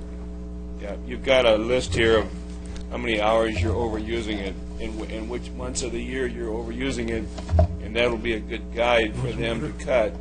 But you've got to cut back on the users, and they don't like it, but again, you're protecting. I'm sorry. You're protecting your investments. We have to look to the future. Closing the fields in the morning, yes, we got to get those fields dried out appropriately until we get back to normal and control the usage. Thank you. We have actually stopped in the middle of the presentation, right? So that's a very good suggestion. We actually do recommend that, and that's coming. I wasn't sure if the commission was aware that there's actually still more to come in the presentation. What I'd like to do now is just go ahead and explain some of the things that we looked at, as well as besides just doing the report. We wound up looking at some of our neighboring cities, and including Irvine, and one of the things at Irvine, of course, they have 40-plus fields, so they can close a field down, doesn't impact them, whereas we have 9 sports fields. They're maximized, so they're full use day and night, so we don't have that luxury of shutting one of those down. Now, they did, as you mentioned earlier, they start a little later. That's one of the things that we're going to be looking at coming up, is they start at 10 a.m. instead of 8 a.m., so that gives that ground a little bit time to firm up, and it doesn't do as much tear when the soccer cleats and things are on those fields. Also, the younger age groups, they start a little earlier, so that way by the time the adults and things are on it, the ground's had a chance to dry up. And something else that's interesting is when they have a group that uses their field, they rent that field out to the group, that one group, whereas what we do is we take half a field, so we have a group on half, we have another group on the other half. So the whole field is being utilized at the whole time, whereas Irvine takes a standpoint where you've got one group that uses that entire field. So the field has a chance to not take as much of a hit as some of ours does. So it's kind of an interesting. According to the Cornerstone folks that went ahead and reviewed the report, they said that in Mission Viejo, they actually have more fields that are offline that are actually online. So they actually have more fields that they're prepping and restoring than they're actually using. So it's kind of an interesting find. Now, Fountain Valley is a lot like us. They don't have a lot of fields, so they have to come up with a solution. So they're using a different type of grass that's recommended by Larry, which is a Kentucky bluegrass, a little hardier grass type that we're going to be starting out on our common grounds. You might have seen it fenced off and stuff like that. So we're trying to implement some of those practices right now. And also they use a fertigation method that helps dilute some of that recycled water, that high salty content that's in it. Mike, can you explain the term fertigation? Fertigation is just a method of kind of like almost fertilizing, where it takes a material that dilutes the salt content that's inside of the water that comes through, so it helps to go ahead and smooth that out a little bit. Is it like diluting or reclaimable water? I think is that maybe Larry's probably better at it than explaining that. Well, when you do fertigation, basically you're injecting fertilizers and anything else that we can mix together in the tank or sometimes 2 tanks. But the thing about it is the one product dilutes the salt, ties up the salt, and it runs it on through. It helps move through the soil. And then it also, if there's already sodium in the soil, it moves it on out. The other value of fertigation is that every drop of water that hits that leaf has fertilizer in it. Normally, when you put out granule fertilizer, it has to be broken down by the water, and then it's broken down by the microbial activity, and then it's now available for the plant. That takes a period of time. Fertigation, 20% of that goes right in through the leaf, and it's the most effective way to grow in a new field. It's the most effective way to mend a field. If a field's torn up, it does a mending job in a tremendous amount of time, in a short time. So that's what fertigation is all about. You have to have a backfill preventer at each site, but it's based on what the soil grasses are calling for, but it's going in through, it's injected with your fertigation. As long as you have head-to-head coverage, it works. If you got spotty coverage with your irrigation, you're going to have spotty coverage with your fertilizer also. So kind of bottom line, you look at both maintenance practices as well as trying to reduce some of the hours you have on the field. I got a question. The difference between flooding a field, I lived in Arizona, and Arizona will flood a field for long periods of time because of the nature of the weather and the heat and everything else, usually in the nighttime. But the different benefits of flooding and versus sprinkling, using sprinklers, I'd like to have a better understanding based on the effectiveness of making sure you got appropriate coverage and seeping. Yeah. Some of the worst clays I've seen are in Arizona, some of the tightest clays I've seen. And it's also flat as a board, so they can put water out there and it'll sit and soak in, versus this kind of thing. For head-to-head coverage is critical, and they overlap actually. One reaches the other head in all directions, so that's critical. In other words, if you don't have that, and some of your sites may not have that, we know that you do on the brand new one, it was engineered properly. That's critical because, again, if you throw seed out and you got more water here than you have here, the seed will come up here, it won't come up over here. And the fertilizer you put out, it'll come up, it'll break down over here, it won't break down over here where they're not getting water, so that's absolutely critical. And when you go to repair, that's the thing that's most expensive is irrigation. If you don't have head-to-head coverage, that can cost you $60,000, $70,000 for one field just to fix irrigation. So, but I will tell you this, what I've seen, and I visited all the sites. I didn't watch the irrigation come on all the other sites. I have spent time doing that at this one. But Oscar has done a very good job of control, and he's done a good job monitoring the company that does that work for you. And they're held responsible. I've never seen it before. They're held responsible if you use more water than what the water district requires. He forces them to pay the difference. I've never seen that before. What an amazing concept. Anyway, I'll stand here just in case there's any more. At this point, I'd like to ask Bill Berry to talk a little bit about the groups, the user groups that here at the city, kind of their makeup and percentages and things like that. Bill? And just before we turn it over to Bill, the reason I wanted to insert this slide into the presentation, my first thought was, well, let's look at our user groups. Let's figure out which group is a resident group and which is a non-resident group. The reality, is that they're all resident groups. I mean, they all have some percentage of residents. So my original thought of we'll just easily decrease the non-resident groups, there's not really an easy way to do that. Of the 30 sports user groups we have, this is only 12. We didn't include the baseball groups. This is really the soccer, the lacrosse.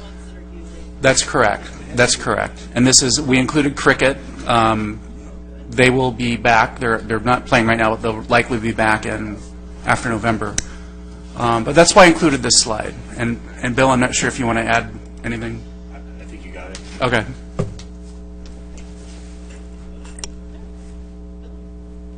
Question, comment? Or did you want to go through the... We do. I'm sorry. I'll wait. I think we're looking at the next slide, please. One of our strategies that we're looking at is we're looking to push some of the soccer out to some of the parks where we've never had soccer before. So there are some parks where there are green areas that can accommodate at least a soccer practice. And the idea, of course, is to disperse the wear, right? Pull it so that it's not all in the same fields in the sports park, but to put it out to other parks. And we think that we can accomplish that by doing this. These are some of the parks where we would allow soccer practice. We'll probably issue permits for that purpose. That, in my opinion, is a pretty significant, I think what the Commissioner Scheer was talking about, in my opinion, that's a pretty drastic change. That pushes all those hours out to other parks. That's one start. That's one part of the strategy. Larry made a good point. I was talking to him earlier today. He was mentioning that when you have a game out on the soccer fields, you have one group up there and they're playing and they're going back and forth and they're running in different areas. But when you have practice on a field, totally different story because everyone's on the field.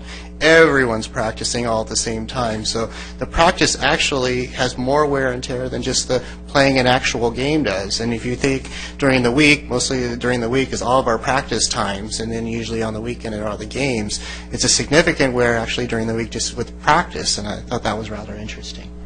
Next slide, please. I got a question on that. Is it practical to have practice on different fields versus the same field? Absolutely. A lot of cities, what they'll do is they'll have a main field where they'll just, like the sports park, where they'll have a main field that you just play the games on the weekend. So that way, during the week, you have the field actually gets a rest, gets to have a chance to stay green and stabilize, and then they'll have practice on a lot of other fields, and those fields might look a little worse because they take a lot more wear. But then on the weekends, when you have those tournament games and things, you always have this really nice field left over. Is that workable here in Lake Forest that we can do that? It's pretty tough with the sports fields. And I think, is that a question for community services or from a maintenance standpoint? It is workable for us. It's workable, for us. It's Yes. workable, right? Yes. Essentially what we tell someone is, this is your permit. This is the field that we're assigning to you. Part of their agreement that this is the way we're... That's correct. And there may be some negotiating back and forth in the sense that some of these parks don't have goalposts set up. So obviously if you practice at the sports park, there may be a goalposts. They're portable. You drag them out. We may have to talk about other arrangements with these parks, and that's what we'd be prepared But to do. that's not a deal killer, though, as far as you're concerned, is it? I don't believe it's a deal killer, considering that the alternative is everybody gets fewer hours. I think that what we're trying to do is, before we cut everyone drastically, we're trying to find another strategy to push things out to other parks to reduce the wear, disperse it a little bit, and work with the user groups, make them part of the solution before we just come to them and drastically cut them. I hear what you're saying, and I looked at that. I just don't know how you can do that with the limitations of the number of parks we have. I mean, that's going to be very challenging. The point made, there's 4 parks. You're looking at practice, and to your point, the difference between games and practices is about 22% of number of players. Your practice is typically 13 to 14. Your game is 11 per site. So, and since we're doing double duty on the field by giving them half a field at a time, you go back to those parks, you've got a couple of potential issues. And maybe to start out with, the bigger picture, as Victor said, other cities have, a lot of other fields and things like that. If you look at southern Orange County, there are 2 cities that have that. That's it. Irvine is one, Mission Viejo is the other. The reason behind that, both are planned communities. The park system in those 2 cities was not orchestrated by Orange County or places like Newport Beach or that, which the city orchestrated them, but they had no idea what they would need. Difference here, and in most of the 10 other cities in southern Orange County, there's no more buildable space. There's nowhere you can put stuff, so to speak, to create a active sports field. Mission also has done a very good job in their whole planning purpose by designating certain facilities as passive. It doesn't matter if H freezes over, those are not going to be used as sports fields. They're going to remain for other city programming and other things. And, you know, they've made do with around the Norman Murray Center and doing some expansion using the school there as well. Lake Forest, yeah, we're the newest and the biggest and the best and the greatest and the nicest and everything. The other cities also use school fields. Once we built the sports park, everything gravitated, we don't want to use them stinking school fields. And I'm intimately aware of it. I ran all of AYSO for 12 years in southern Orange County. So I know all the ins and outs, and I fully understand them. And that's something we may need in Lake Forest to look at again, because in other cities, it's not King's X only on the city fields. When you look at some of those neighborhood parks right there, I know baseball uses Barker, not Barker. Barker's dog park. And, I think there's some, if I want to say concourse, some baseball related, if I remember correctly, but I would think we'd also need the community input from those areas. I would just, again, from many decades around this place, Kavanaugh probably would be the most resistant, as they typically are to anything that you want to do once you cross Rockfield into the country of Kavanaugh. But it's a somewhat of a workable solution to consider that and see from Bill's numbers what that would take if you moved X number of practice hours, off to it. And I think we need to do all that before even getting the user groups involved, that there aren't any glitches that they suddenly present. Oh, yeah, we live in Kavanaugh. We'd never practice there. It would never be allowed. People would shoot the kids and all that good stuff. The other thing, there is a misnomer in the youth soccer world as far as the amount of space needed to do a practice and the equipment needed. Way back when I had hair, which is probably way too long for most people who aren't alive then, I went to a clinic put on by a college coach who pretty well renowned at the time, and he brought his college team out there, and what you needed for a good practice was 40 by 40, a box 40 by 40. You didn't need 110 by 78. And you could do anything and everything at breakneck speed, to include goalkeeper drills where you didn't need goals. And there are people that we could avail ourselves of to bring in who would be able to have the credentials, number one, and number two, explain to some of the, quote, user groups that your game is not going to deteriorate in doing that. So there is a way to craft a process by which we can look at alternatives. The other thought with the sports park is converting the turf to synthetic. That's one thing. And I know the cost involved, and it's large, and you take a little bit away from the maintenance. But then, with the area used for turf right now, if you put synthetic down, you limit what kind of game you can play on it. Because with the synthetic, you can't go with the striper every Saturday morning and stripe it. That'll last because it's built into the striping. So you immediately eliminate, or you immediately limit anything beyond the size of field you put there. And if enrollment changes or something, or age groups change, then suddenly you got a wasted field. So probably, again, not the best idea. I think from our standpoint, as a commission, would be to shortly revisit our current policies with maybe the staff coming back with some iffies. If we did this, did that, use those things, if it doesn't make sense even to do that, then we've got to come back with something else. Because I think we definitely need to make a change. I'm in agreement on that and been for a long time, and that includes redoing our policies, let's say like the commons area. Okay, that's an area for open this, open that, 3-4 concerts a year, a few special events. It's not for soccer, for overrun and things like that. Besides that, it's not even a level. So, but again, to put on a tournament, half these groups will take any patch of land they can get, just to have the patch of land, and they could care less.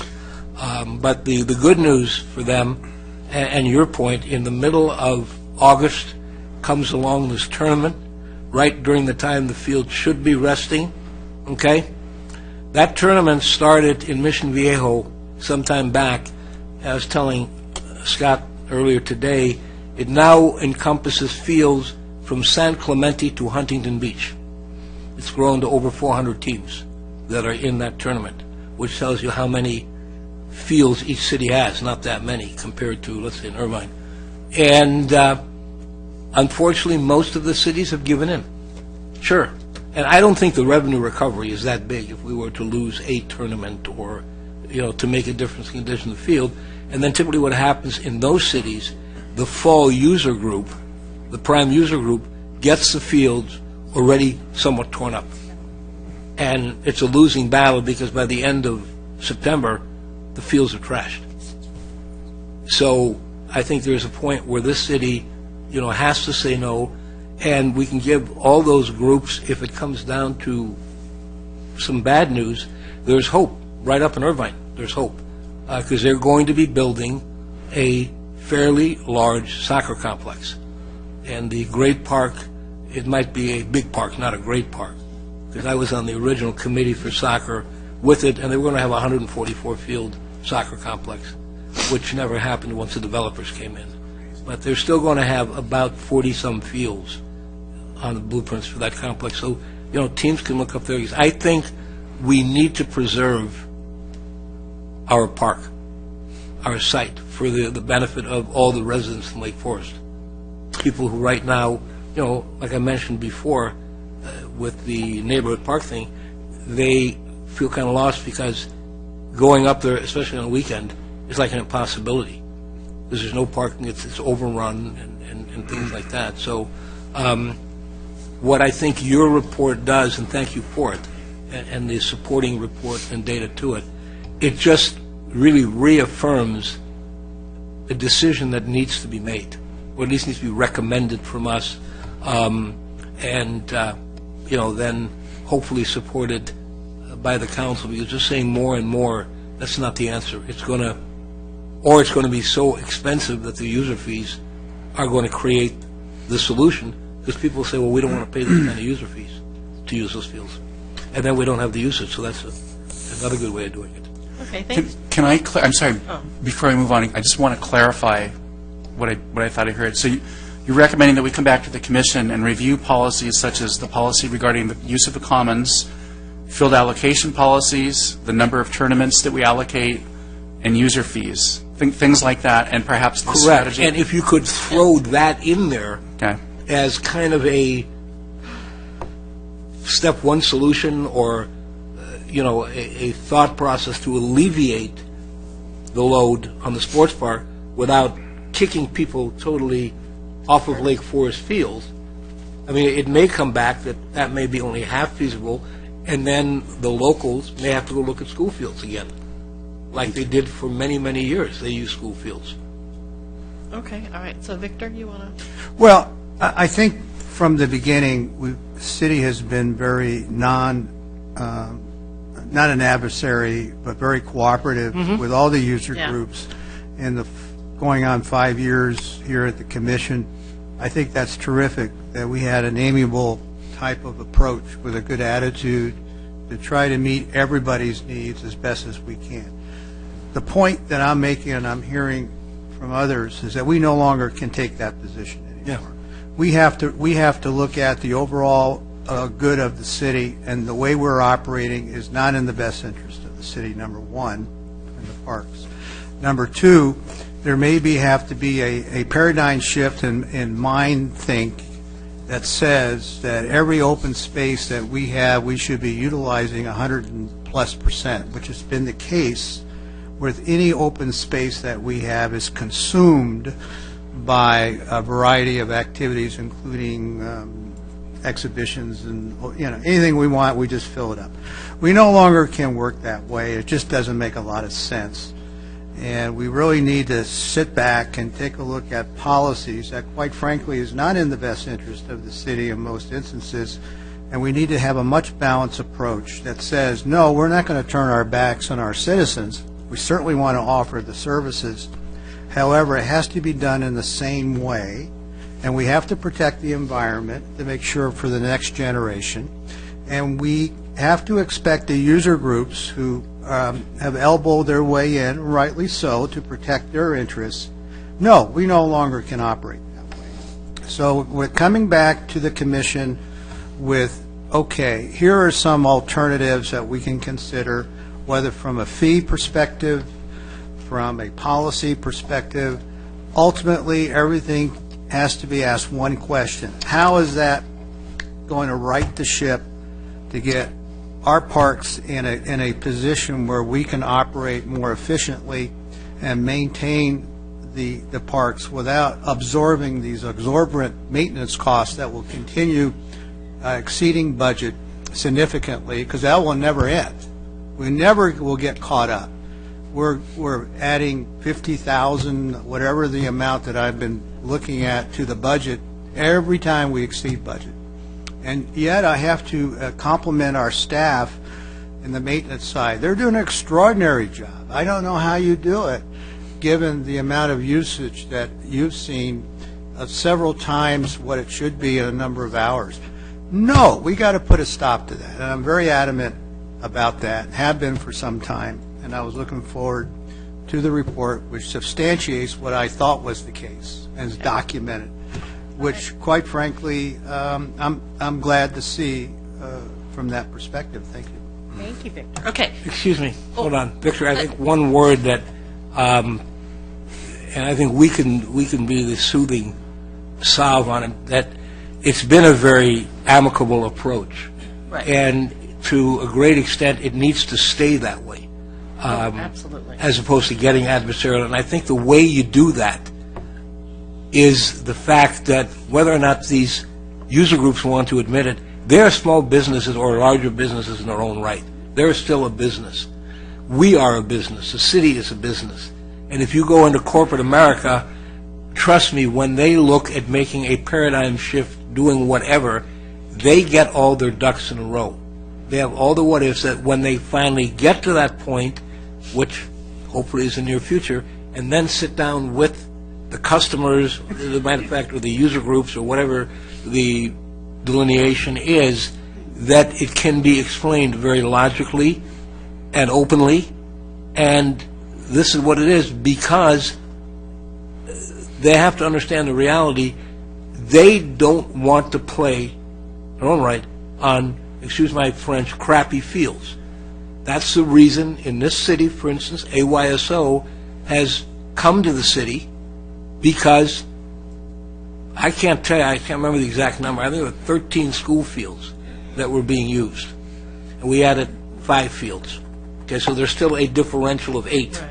when you do basic numbers, because the school fields were basically crappy fields. Okay. And nobody wanted to play on those. So now, the good part is we have the ammunition, we have potential solutions, and I think we need to go through staff, vet through those, and then have a discussion about that. And definitely appreciate the work and input from Public Works side and the backup to Public Works and that, because otherwise I think we'd be kind of with our hand in our pocket. We wouldn't have much to talk about. Okay. I think we need to finish our presentation, There we right? go. A few more slides. Okay. Wow, I think you're giving us, more than we I mean, need, these but, guys are excited.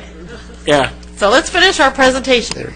I just want to touch on this one last bullet point. I'm not going to continue on the whole slide on this one, but just annual maintenance contract and budget is insufficient to completely withstand the current usage level, which basically means no matter what we do in maintenance-wise, we're never going to be able to catch up in regards to the usage. Well, I got a few Oh, you more to got a go. few more. Okay. If you don't mind. Go. I would like Oscar to just to come up because he's done such a hard job in keeping the fields up and just mention a couple of the things that they do on a daily basis. Come on, Oscar. Hey, you are like a little miracle man having to pay them if they use too much water. You're not, I don't know you're where not- my head's You're not gonna be wearing now. Kevlar today, are you? You don't have Kevlar on or anything. No, not Okay, at all all. right. Good evening. good. How you doing? I'm just going to touch on a couple of little things. It's, basically, we do a daily maintenance in our fields, besides our semi-annual and our annual site replacement program. We do daily inspections, repairs, filling of holes, filling of depressions, filling of repairing any irrigation the issues that might happen. And other than that, we just put a lot of passion and a lot of love into what it is that we do. And I'm very proactive. I'm very passionate about what I do, and I've been doing it for over 40 some odd years. And I really instill that in my contractor, Marina, to do the best that they can with what they have. I know that we have limited resources, and we try to be fiscally responsible and stay within our budgets. And Mike sometimes, kind of like calls me down because I want to spend more money than what we have. Thank you, Mike. But other than that, we try to put the best that we do in what we do. Thank you. A few more slides. Give me just a few more minutes. We're just gonna show you some different pictures. It's a little hard to see where you're at, but they're just going to show you during a year's time how the fields kind of go over during each time. So we've got April when we're starting to get into the summer season. June's our last right before we go. You saw the fields were kind of deteriorated. This is November and December. We're coming back. We're trying to reseed the field, but you can also see that it's starting to turn brown in the middle ones. And now in January we had a lot of rains and there wasn't a lot of usage. We kept all the groups off the field, so now you see that it's starting to turn back to green. February a little bit brown, March a little bit more, and then in April you see those patches go a little bit more. In the last slide, this is what it looks like out there right now. One more slide. This is what we have in some of those areas. When you get close and you look at the field, that's what we're working with, and those are the areas that have to get returfed at the end. So we have about another month to go, and then we'll close down the field, and then we'll take all those brown areas out, and we'll put new sod in. Just want to let you know that we're working together with Community Services and Public Works. It's not just a maintenance item, not just hours we're trying to reduce. We have to work together. We definitely want to work with all the groups and the user groups. This one. And these are the recommended actions. You see them on your list as well. The biggest one that we have, and really what we came to the Commission to ask for, is the support for our CIP project. We're asking the City Council to recommend a $500,000 CIP that will go in and repair the turf next year. It'll be 2018. So we're going to implement all these other bullet points that you see on there and see how they react. There's a few maintenance items on there. There's also some reduction of hours. For example, we're going to be starting up at 10 a.m. and letting the user groups actually continue the same hours that they have coming up this season, just because we don't want to affect them too much at this time. But then coming back into the spring, we're actually going to reduce the hours. So we're going to take a couple hours away from them. We're also going to be closing the park instead of 10 p.m., we're closing it at 9 p.m. So that way at least we get one more hour of safe. We can irrigation a little bit longer than that. But once again, the $500,000 will go in to repair all those areas that you saw that were brown on the sports park field. We'll be able to go in and do some major repairs and start implementing some of the maintenance procedures and the things that we learned from now until 2018. So that's what we'll be approaching to the City Council. And our last slide. We already talked about some of these alternate solutions. You saw them in there. I just wanted to read quickly from an article that I believe Scott gave to you. Is called the Recreation Management article. He gave it to you probably about 2 or 3 months ago. I think he emailed it out to everyone. But it compared turf to synthetic grass, And basically, it said if a field is receiving so much traffic that it frequently experiences turf loss, synthetic fields may be a better choice. This assumes that the amount of traffic is so great that additional fertilizing, seeding, aerating, and top dressing does not adequately improve the wear tolerance of the field to make up for the amount of traffic it receives. So we're almost getting to that point where if we're just going to use it so much that we can't get off of it, that we might want to even consider a synthetic turf. So those are some of the options that we have to look at. Right now, we're on that other bullet point, we're trying some different maintenance. We're reducing some of those hours a little bit, just see how we impact it. 2018, when we get the CIP, we revamp the field, then hopefully we can start afresh there and start a all new process. Thank you. All right, I'm going to jump in first. So if you guys need that $500,000 CIP, then yeah, I like all of the other recommended actions you have. Of course, if the fields need rest, then we need to give them rest. I remember when I got that tour of the sports park right after it opened. It's like, this is the most gorgeous thing ever. And then after, I went a couple months later and I went over, it looked like a war zone. Like everything was just brown and like every inch of grass had cleats on it. So I was just like, oh my God. So yeah, we just need to reduce the use, and like I agree with what you're saying. You can't just kick everyone off, point blank, say everyone off. So waiting till spring, yeah, that makes sense. So as far as the recommended action of just reducing hours while going through all this stuff, I approve. Bill, did you have something you wanted to add to this whole thing? Or did we skip over you? No, I wasn't skipped. Bill is he's our field allocation guru. Yeah, so if you I had know. detailed questions about field allocations or use, things like that, that's why we asked Bill to be here this evening. Okay, I just want to make He's sure. much more knowledgeable than I am in those areas. All right, so I want to say excellent report. I mean, you can really tell you put your heart and soul into this, and you're very passionate about it. And Oscar, good job too on those fields. No, I think it's a well thought out presentation. It's got what it needs to go to City Council and say, here's what we've got. You know, we need to, like my two gentlemen here, three gentlemen, said, we need to protect our fields. It's a fine line, trying to keep everybody happy, but we still want our good fields because everybody wants to play on them. So anyway, I just want to say thank you very much, and I know it's getting late. So, but anyway, I just want to say thank you.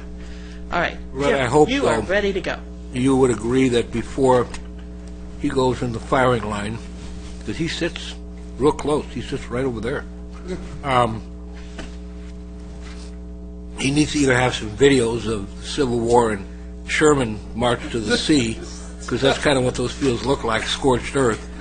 But that, and hopefully it'll be a priority for him to agendize something that he will have some solid rationale then to take to City Council, as opposed to going saying, hey, we had this one report and we're kind of in agreement. We don't know what we're going to do, but we got to do something, and that, you know. So hopefully that can come back to us as soon as combined jointly you're all able to. It will definitely come back. I think we still will probably give this presentation to the City Council because we have to explain the request for the additional $500,000, but we will advise them exactly. We will advise them, though, of the direction from the Commission, which is to come back, do sort of an overall, look at all of our policies, field allocation fees, use policies, tournament policies, look at all of that holistically and run it back through the Commission and Council if they want to hear that also. So we'll be sure to pass that on. I have a question. What guarantees are there that this $500,000, is this going to be a cure-all? Is this a temporary fix? And is this absolutely necessary, or are there any other alternatives? Well, nothing's a guarantee. Unfortunately, I wish I could tell you that it's going to repair everything and everything's going to be great and fantastic. We're trying to implement some of those different maintenance types. We're trying to reduce some of the wear, which will then get us to a point where we can look at next year and say, this has made a difference, so we can start to sustain some of those levels. What's going to happen is typically we're using our operations budget to patch little bit brown areas. Those brown areas are getting bigger and bigger and bigger. So at this point, we're about $150,000 worth of areas that we need to have repaired, just the brown areas that are right in the immediate section. This $500,000 will take a look at that entire soccer field area to replace the sod, get us a new start with some either Kentucky bluegrass, something that works a little bit more firmer, and move forward. There's never a guarantee that that's going to work. Hopefully with our measures that we're going to be putting in place, we're going to see a massive improvement that we'll be able to start working from, but it might require more cuts. We might be having to come back and say, look, we got to get less time on these fields because even with the improvements we just made in 2018, we're still getting hit hard and we still can't sustain it. So the changes that are being discussed, and if we were to implement doing something different, because we don't want to continue to do the same thing over and over again, that's just suicidal. In your view, if we do the things that you feel are needed of reducing usage and hours and proper rotation of the fields and all those things, are you convinced that you don't have to come to us a year later to recommend an additional $500,000 to fix the problems that we have now? I can't give you 100% convincement on that, but what I can say is that every little thing that we do will make definitely a difference out there, and it'll reduce the wear and the tear on the fields. There might be more practical measures that we have to take and we have to look at and take into account. The idea is that we're going to cut back on all the areas that we have to maintain now. If you look at Larry's time frame when he says if you do this certain amount of hours, you'll never have to replace any of your turf because it'll always be able to sustain itself. We already know that we're going to be over that amount. We already know that we're going to try to get as many hours that's on there. So I wish I could tell you that we wouldn't have to come back and ask for more money later down the road in 2020, because right now, as you know, we've been out there for about 3-4 years working on it, and we've gotten to this point and we saw, wait a minute, we have a problem. We've got to step back. But with the damage occurring right now, as we saw in the pictures, you certainly have a challenge automatically because the root system and the soil system have been seriously compromised. Correct, and this is where that $500,000 would come into. So from a reconditioning perspective, you really are you need to start with the soil and all the other things over again, but we certainly don't want to find ourselves in a repeat situation, and that's why we're going to be looking at changing our behavior, changing some of our practices, changing some of our thinking to ensure that we don't find ourselves again in this position, because this is defensive. This is a fix-it situation. We find ourselves that we don't have a choice, that we have to do it. And that's the way you're going to present to the council that we need to stabilize our parks. We need to spend this money in order to make sure that this doesn't happen again on the severity of what we saw on the slides. Am I correct? That is absolutely correct.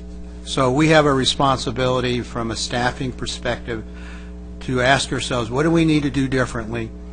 What are we asking our user groups to help us with? Maybe some educating and other kinds of PR that needs to go on in the community. Maintain our attitude of working with the groups from an amiable perspective. Thank you. But on the other hand, we have a responsibility to execute, and we'll do it in the best way possible. Not everyone's going to be agreeable. We are going to have differences of opinion, and we know that, and you're going to invite controversy, I'm sure, from some of the other groups. But I'm convinced if we approach this thing correctly, it will turn into a win-win situation, in my view. Thank you. I'd like to request that a motion be made so that we can have some clarity, because I'm hearing two different viewpoints that are very different. I'm hearing do something now, make drastic cuts now, and I'm also hearing don't make the drastic cuts now. Let's explore some other avenues. Let's wait and see what happens. Let's wait and see the effect of minimal changes that we'll make and increasing the maintenance. Is there a preference or a consensus that the Commission has moving forward? Staff's plan was to make, I would call them minimal adjustments. For the example, minimal would be we would like to start soccer at 10 in the morning. That's one example. When it's wait until it's dry. Instead of going until 10 at night, we're going to end it at 9 o'clock at night. That'll save us some hours. To the extent that we can move things to other parks, that would disperse the wear a little bit. But is there a consensus on the Commission that you want us to do more Well, immediately? I think Because we're taking your recommendation to the city council. from the standpoint of a user as well, which I can sit in that chair, and if that would come to me right now, as it will to Tim, in this case, the local guy, is what his comeback is going to be is we have a season underway right now. That season will run till right before Memorial Day, at which point it'll be done. For us to redo the entire schedule, it's almost like, can't you wait that extra month, please, et cetera. It would be great if we could say, and they would have to say, okay, well, we can't do it, then we tell people you can't play games and whatever, and it's kind of a joint problem in that sense. But I think that also gives staff the time to prepare, like we talked about, those alternative plans, build to massage the allocation. Would that, in fact, provide the relief that, based on what these reports have been, say we should have, or do we still have something we may have to look at to do something a little different? On top of that, if we have this now parameter of 10 to 9, let's say, 11 to 9, and maybe to move practices. And if based on what Bill knows with what he's been allocating in that, it still may not totally work, well then, maybe we have to get a little bit more drastic and cut a user who, in the pecking order, would be number 8 as opposed to number 6. And I think maybe, unless I'm asking too much too soon, that could all be machinated by the staff in that time period before it comes time to let all the user groups know for fall 2018 there will be some changes that need to be made, and also give time to go to the council. And I can't see in their right mind how they would not go along with it. I mean, unless they're willing to spend $500,000, $1 million, I heard the number 800,000, to keep the fields green for a couple months, and then we'll watch them get trashed to scorched earth, and then we'll do it all over again.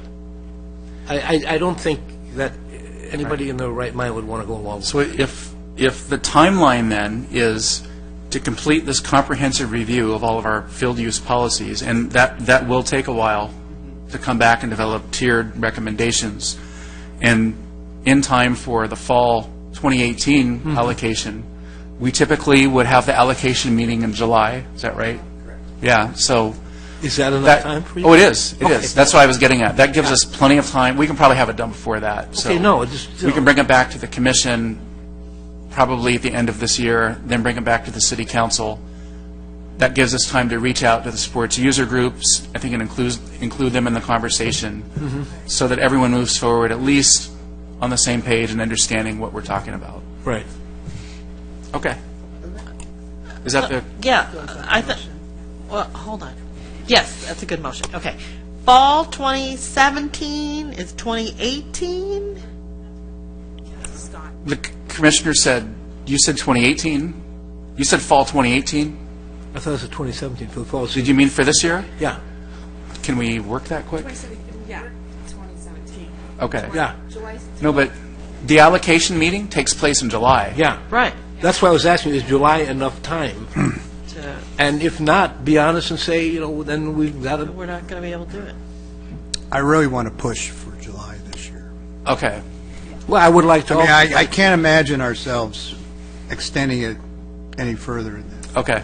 Well, it's up to them. If they say it's impossible, Is it impossible? Well, we would Then- need to, well, I'm doing the math. We would need to bring that to you in June, Okay. Okay. right? So that we have the direction to provide at the allocation meeting in July. By the time we come to you in June, we will have had to have engaged all of the sports user groups, bring them together for a meeting, give this presentation, define the problem, Oh, yeah, would you? That talk about all these issues. Is that reasonable?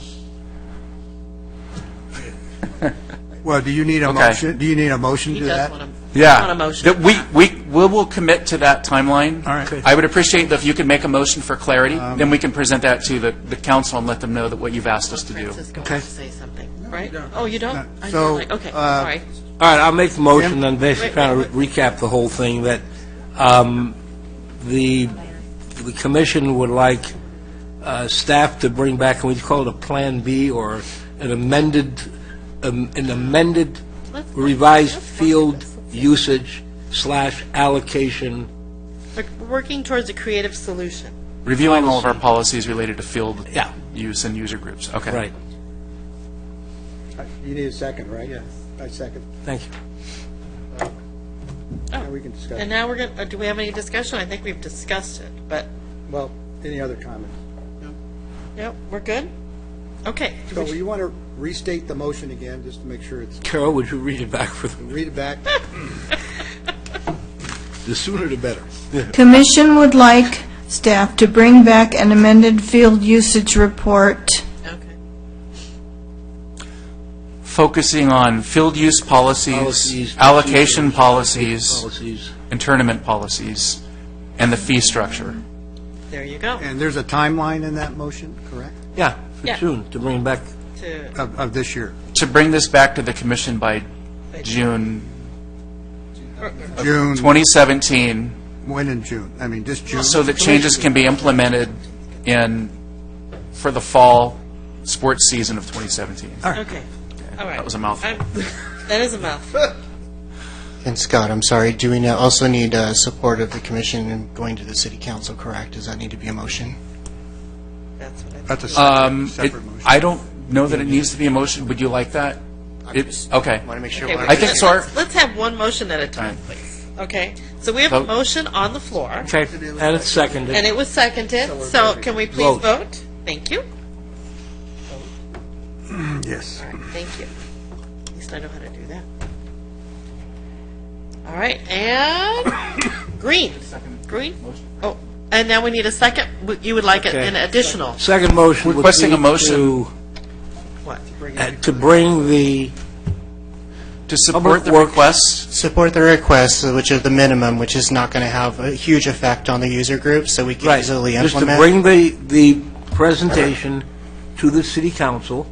And the user groups. No, not and the user groups, Okay. because it's not they're doing the same as like they did here, of kind of Okay, showing what all the right. facts are. Okay, that's We're good. not- I just nobody's want the prepared user to get groups to the know user the group facts. Okay, good. And that if it's appropriate to include in there that the P&R Commission has already received that report, and it has created an impetus to do some other things which will backstop it and come to them probably as well, right? Is that appropriate? it is. I think we need to summarize that into a Okay. into a Can you motion. make it shorter? Yeah, no, Well, it's just... also, are what you looking for is to be able to start these minimal recommended actions as part of this? Correct, including the Starting support of the now, CIP. right. So when we go to the city council, they Right, understand okay. the commission saw this, they Okay, supported the the commission project. will just leave with what you're doing, received the report, whatever you want to call it, the field solution report, if that's what you're calling it, and is in favor of presenting the report as is to the city council, And the supported and recommendations. support a recommendation for the capital Yes. improvement program. So essentially, we are supporting the recommendation Yeah. to go to the city council for the funding. Okay. And supporting staff's recommendations And staff's relative to maintenance recommendations. procedures and adjustments we want to make to field allocations. So I'm going to put Carol on the spot to read that back. Oh, no. Carol, just say whatever Scott said. Okay, I don't have it all. The motion is to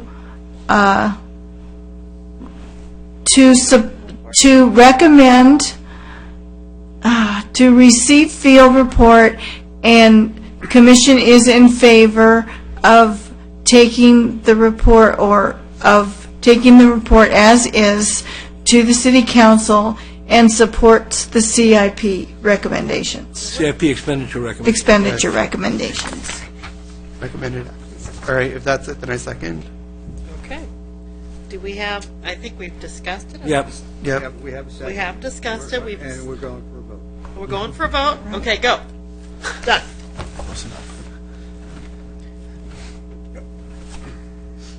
Okay. That motion passes. Thank you, that's what I forgot.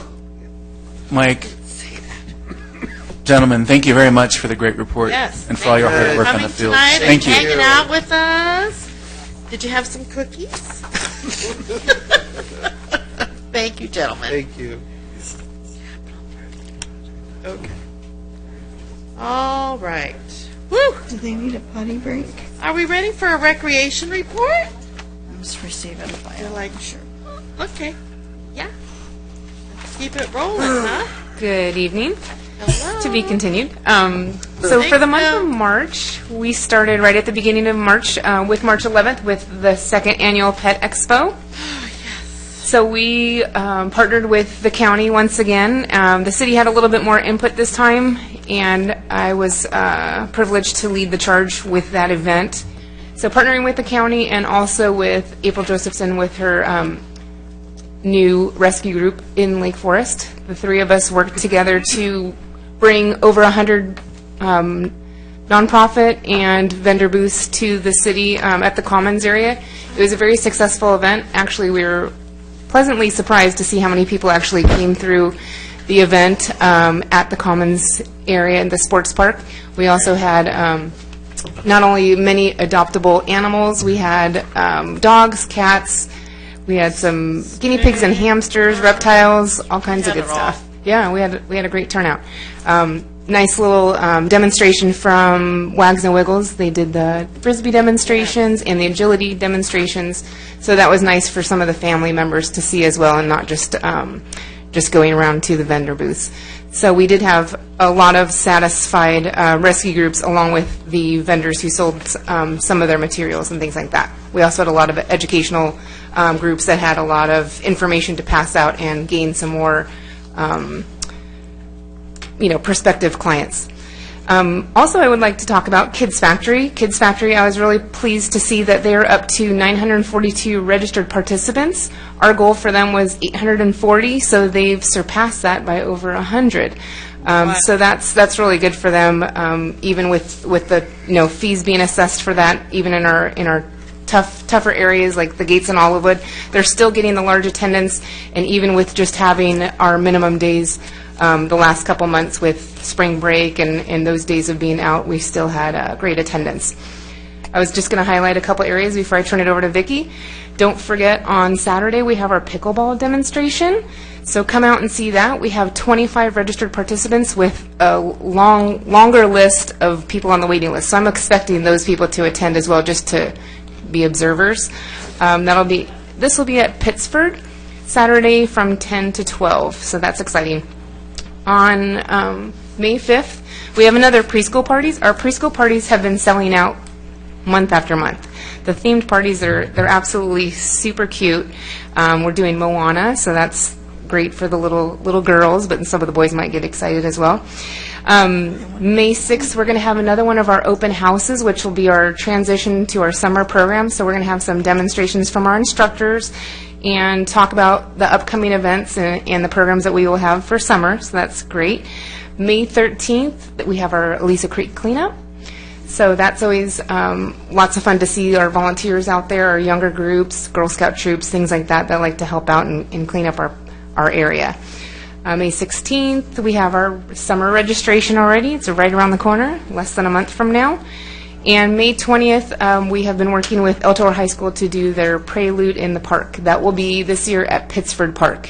Last year we had it at the sports park, but we're going back to Pittsford Park. They seem to like that park, and it's nice for the neighbors as well. Right. It doesn't ruin our commons grass. So that's the highlights for March, and I'll turn it over to Vicki. I'm going to lead off with some little summer ideas as well, because I just want to let you know that the Summer Leisure Times, which is 40 pages, will be in homes either at the end of next week or the beginning of the following week. We had the Blue Line copy today, so we sign off on that, so look for that coming up. Just one highlight I wanted to bring up was that we had our 15 years of fun with the Senior Scene Clubhouse. We celebrated that last month with 174 seniors for the event. We had a balloon artist come, and we also had light refreshments for them. We had a birthday cake, and at the very end, everybody saying happy birthday to them. So 15 years, starting out with 5 participants at Santiago de Compostela and ending up with 174. So we know that that number will grow when we move to our new home, but that's exciting. Some of the other things I wanted to bring up that's on the calendar of events is that April 17th, do not forget the Excellence for Seniors Award Luncheon. 17th? 27th. Why did it say 17th? 27th. Next Thursday. Thank you. April 29th is Special Needs Resource Fair. This is our second annual. As of now, we have 35 booths, so we're up quite a bit. It will be at the sports park, not on the Commons area. It'll be at the sports park, at the outside basketball courts, moving towards the baseball fields. We'll be using that area right there. Oh, yes. Yes, definitely. But we will doing, the Marines are coming to help us with that. They'll be playing basketball on that outside court. So we have a lot of fun stuff going on the day. We have a DJ coming. We have Glee Academy coming to do some demonstrations for us. And Ashley, our DJ, is a special needs person as well. No, it's a different one. He is a DJ with special needs himself. So it's very nice that we're working with him as well. And then the other one I wanted to highlight for you was the Sheckler Foundation Skate for a Cause is on May 6th. That is always a really fun event to go to. And so if you're planning on going to that, please let me know so we can figure out logistics for you, because it does get quite crazy. Yeah. Right? Okay. And I think that was all of my highlights. Obviously, be very happy to answer any questions if you have them. But that is my report for this evening.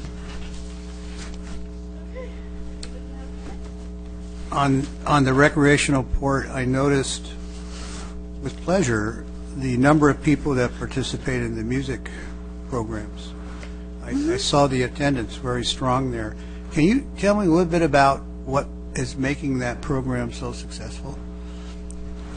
Which program in particular in regards to music? Is that class? Is it a class you're talking Class, about? yeah. Well, it would probably be our Music Together program, which is for moms and children, and that class, we've had that for quite some time. When I first started in contract classes here, we had that, so I've been with the city now. It's a contract class. It's a contract class, correct. And it helps the children learn the basics of rhythm. They're able to engage by using some instruments. They use tambourines, they use maracas. So it's been a popular class. It does go up and down in the numbers.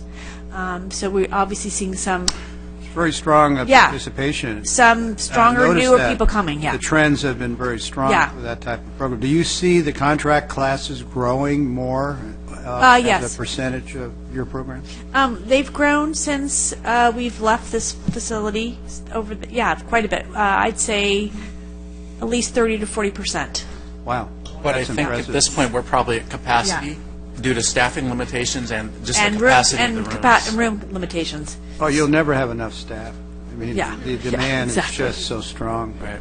I can appreciate that. What about volunteers and other alternatives for staffing? Is that helping or will help?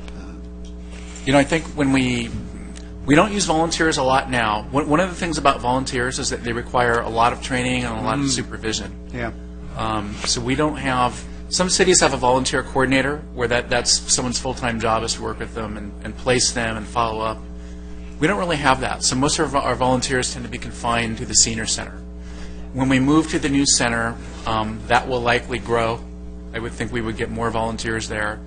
We have not explored using volunteers much in other capacities. Does it make sense as in the future to take a look at that, or is that something that might be under future consideration? I think it's always something we'd consider, yeah.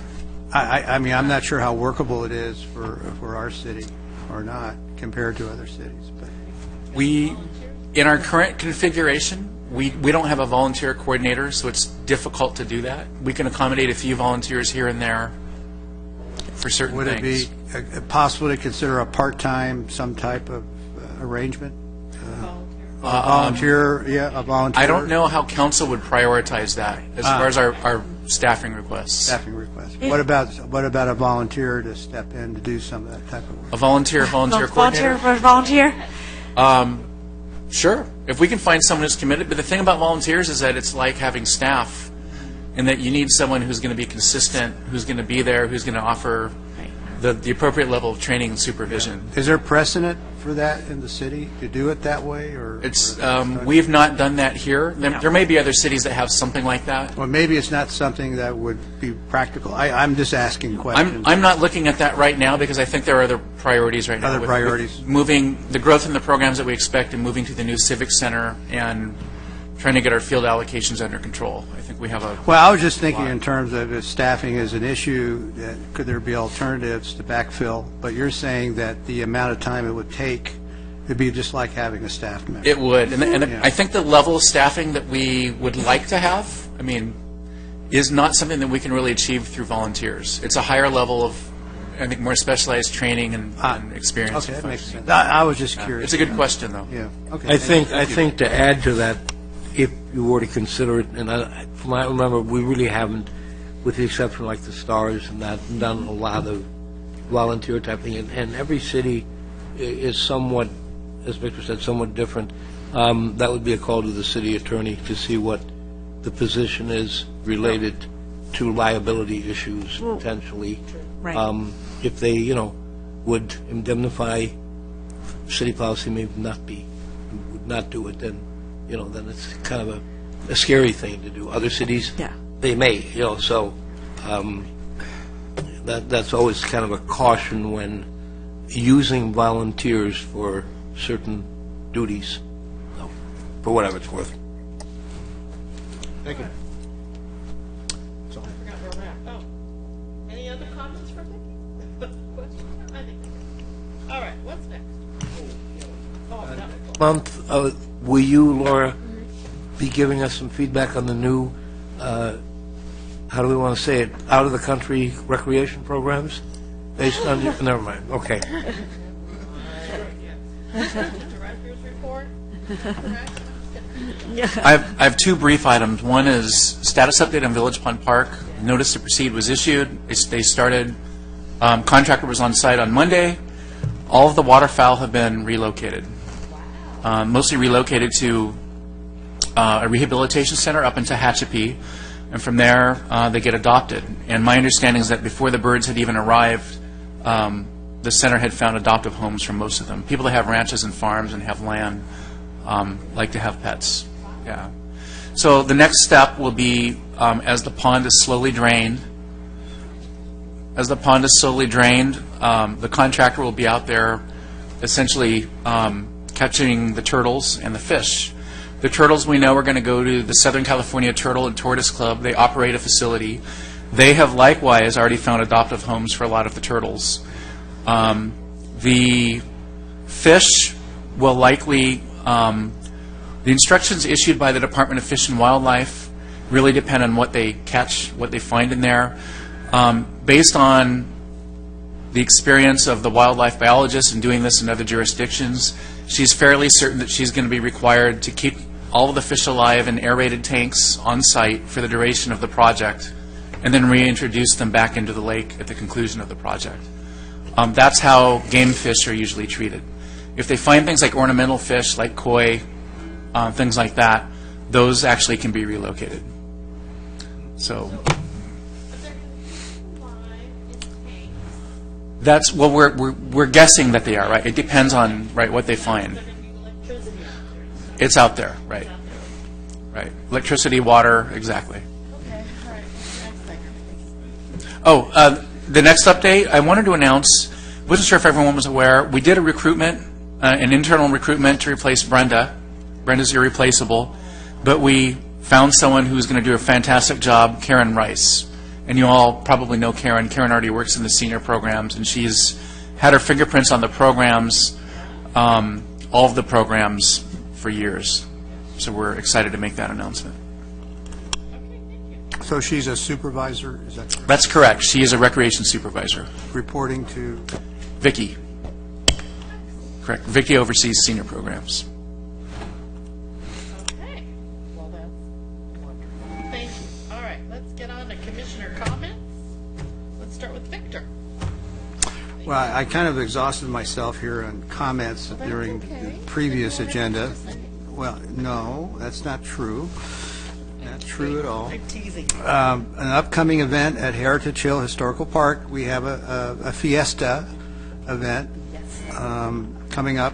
I'm not sure if that's a city joint effort. Sometimes you join into that event. Is that true? We do, city does financially contribute to that. Yes, that's what I Yeah, thought. right. Right. So that hopefully will continue. In our successful partnership with Heritage Hill going into the holidays. And I welcome everybody to join that event on Saturday, Oh, wait, what day? the 6th of May. I'll be in Sacramento. Well, I'm sorry. I mean, can you send someone to represent you, perhaps? No? Yes. Not working. All right. Moving right along. I'm very pleased with the activity levels in the programs. They just continue to grow, and I think we have an annuity here that will serve us into the future. And with good luck that the city council will allow you to fund your budget requests for additional staffing. That's always a challenge, I would assume, into your new budget. Am I correct in assuming that in your upcoming budget you are asking for more staffing? That's correct. Now, do you normally get what you ask for in many cases? Not necessarily, or? This is only my second year here, so I've only gone through this twice. Usually, once we settle internally with the request, the last time it was approved. Ah. Okay. That's I probably the think best we have way. a city council that's very supportive. I haven't seen anything that tells me otherwise, for the most part. So hopefully that would continue on that regard. With regard to the Civic Center, what was the invitation? Groundbreaking? I'm not clear in my mind where that site is. Is it a vacant site? Is that what it is? Yeah, I mean, I go crossing Bake, right? It's actually, no. No? It's actually, is that Adriatic? No pointing. I believe it's Indian Ocean. That's it. Indian Ocean. So it's actually, if you, instead of turning left, You turn right to right? Bake, you turn right, and you make another immediate right, and it's a street Oh. that dead ends. It actually dead ends into our parking So lot out it's here. another right. Correct. So if I go up Indian Bake, Ocean. I pass this turnoff. Correct. And then take the next right. That's correct. And you'll see that it goes into what appears to be a vacant lot, or you Yeah. can turn right into our parking lot. If you go straight, that's the City Hall site. You want to follow me? I'll take you over. Oh, no. Yeah, I just want to get an understanding, because I'm not that familiar. It's vacant, I mean, there's nothing, it's, There's nothing there, right? Is that correct? yeah. A draw. Fly over there. Okay. All right. Are you trying to rush me, or are you trying to, you want? Just trying to keep Okay, things moving. all right. Are we going to have an opportunity of our guests that couldn't make the recognition award, the athlete that we were hoping to recognize, and that, for whatever reason, his schedule didn't permit? Laura, did you want to talk about that? This was our Olympian, the The trampoline Olympian that we had athlete. a scheduled conflict. So the question was, do we plan to invite him back? We have no plans to invite him back because his schedule is so That's what super I busy. understood. Yeah, that's I, disappointing.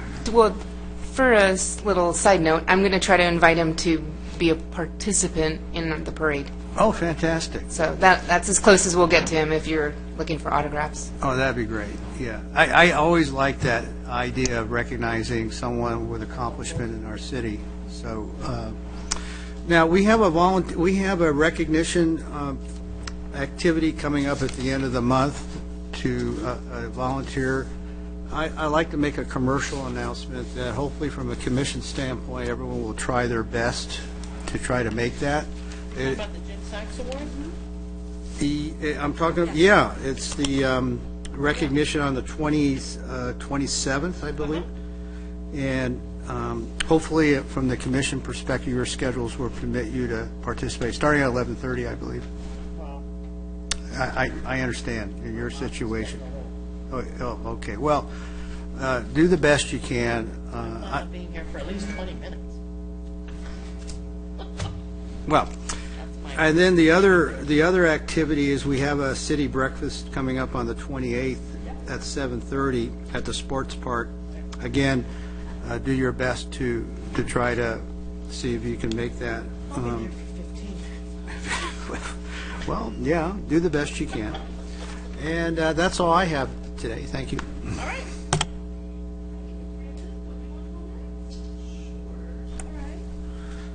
Wrote them on a napkin since it was available.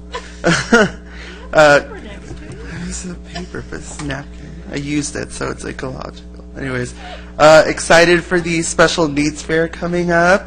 And the only other thing I have is I went to a fundraiser for the Saddleback Foundation, and they kept talking about the Emeritus program and all the amazing stuff it does. So I was just super proud to tell everyone at our table all this stuff that we're doing at the city with it. And so I got them to donate some extra dollars toward that using that. So, yay, go Lake Forest. Thank you guys for sticking it out this long. Thank us.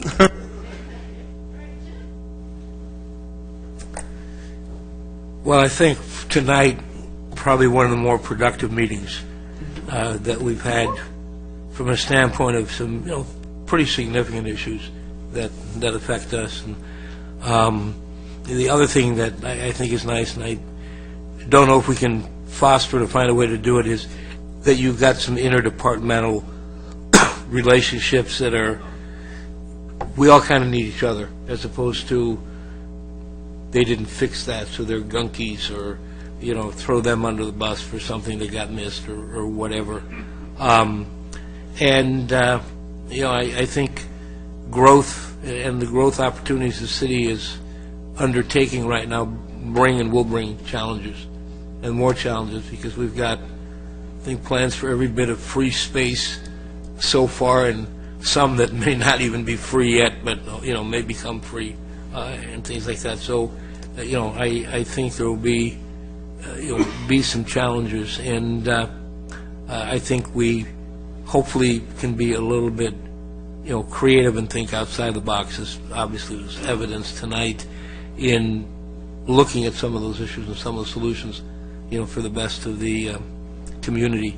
Just a couple of the activities. The 15th senior anniversary was kind of a fun thing. I think there were 3 of the original 5 were there that day, and who remembered it, or at least claimed they did. And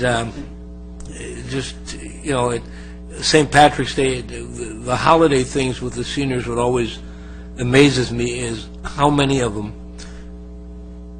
come in costume, come in theme. It's like, it's not just like another day. They get dressed up and do things, and it's just the thought process of what we will be able to do, within the next couple of years with the new footprint of the place to run activities, besides this one tired old room that has done, so much for so many.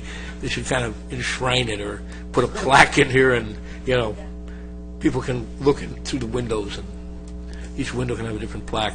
But, hey, memorial to the city of Lake Forest.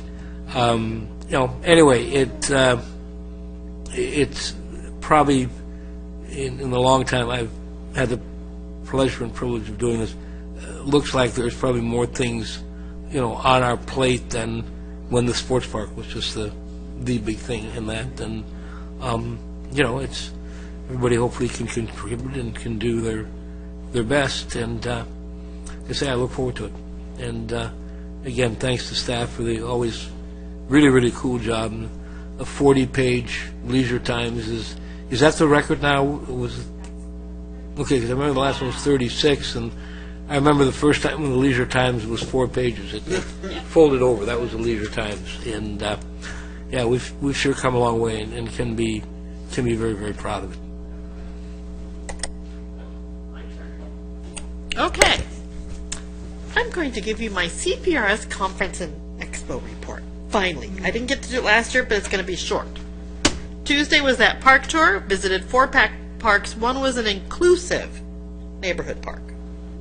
And, yeah, brand new park. They put all that in there. And the last site, we went to the Sacramento Historic City Cemetery. That was on the tour. It was kind of odd. But it was established in 1849 by Sutter. So he's buried there. So I knew you wanted to know that. Anyway.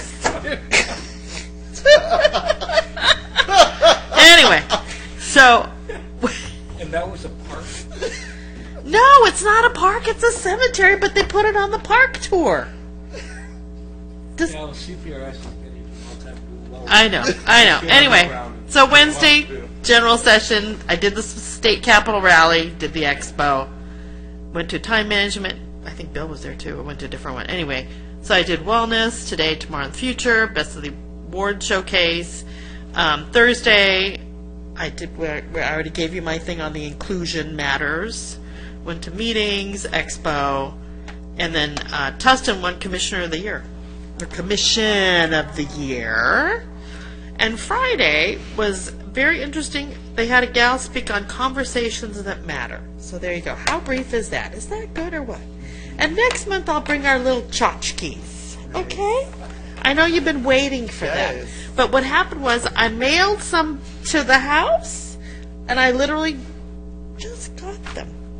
The post office lost them. Yeah, so I just got them, so I didn't have time to pull it all together. And I have notes on Pet Expo, but it was wonderful, so there you go. Oh, Bunny Blast. I love Bunny Blast. I missed Abbott the Average, so maybe we can book him earlier. Okay, hint, hint, hint. I missed the petting zoo. I know it's expensive, but I was shocked when I mentioned it to my son. He's like, they didn't have the petting zoo? Jeff's 23, and he cared about the petting zoo. Anyway, so maybe we could find an alternative vendor. I know you're laughing. See, look, it gets late, they get funny with me. Okay, and I really miss the New Orleans band. I think that adds so much to it. I know you're all look at me. We're It's 10 o'clock. we're going in a different direction this year, but we might spin it around again. Okay. Yeah, Well, we're just that's trying. fine. Change is good sometimes. No, I and now we know understand that that, some but- things need to be implemented and some things need to be looked And at. that's fine. I'm just saying I missed them. No, I I'm did sure too. I was not the only one. Abbott the Average is very popular. Yes. Yeah, for sure. Yeah. He's always a good addition. Maybe we should book We'll them. look at that extra. And then I also stopped over, and I think I just missed you, Laura, at the Egg Hunt and Festival of Color. Because I thought, that looks like her crossing the street, but I wasn't sure it was you. It was. Anyway, but no, and I talked to, is it Scott that worked? Scott, yeah. They're all colored. But everybody had such a good time. So I just wanted to say that was fun. That was fun. So yeah, Gesundheit. Anyway, so that's it till next month. Well, we've got some things happening the rest of this month, but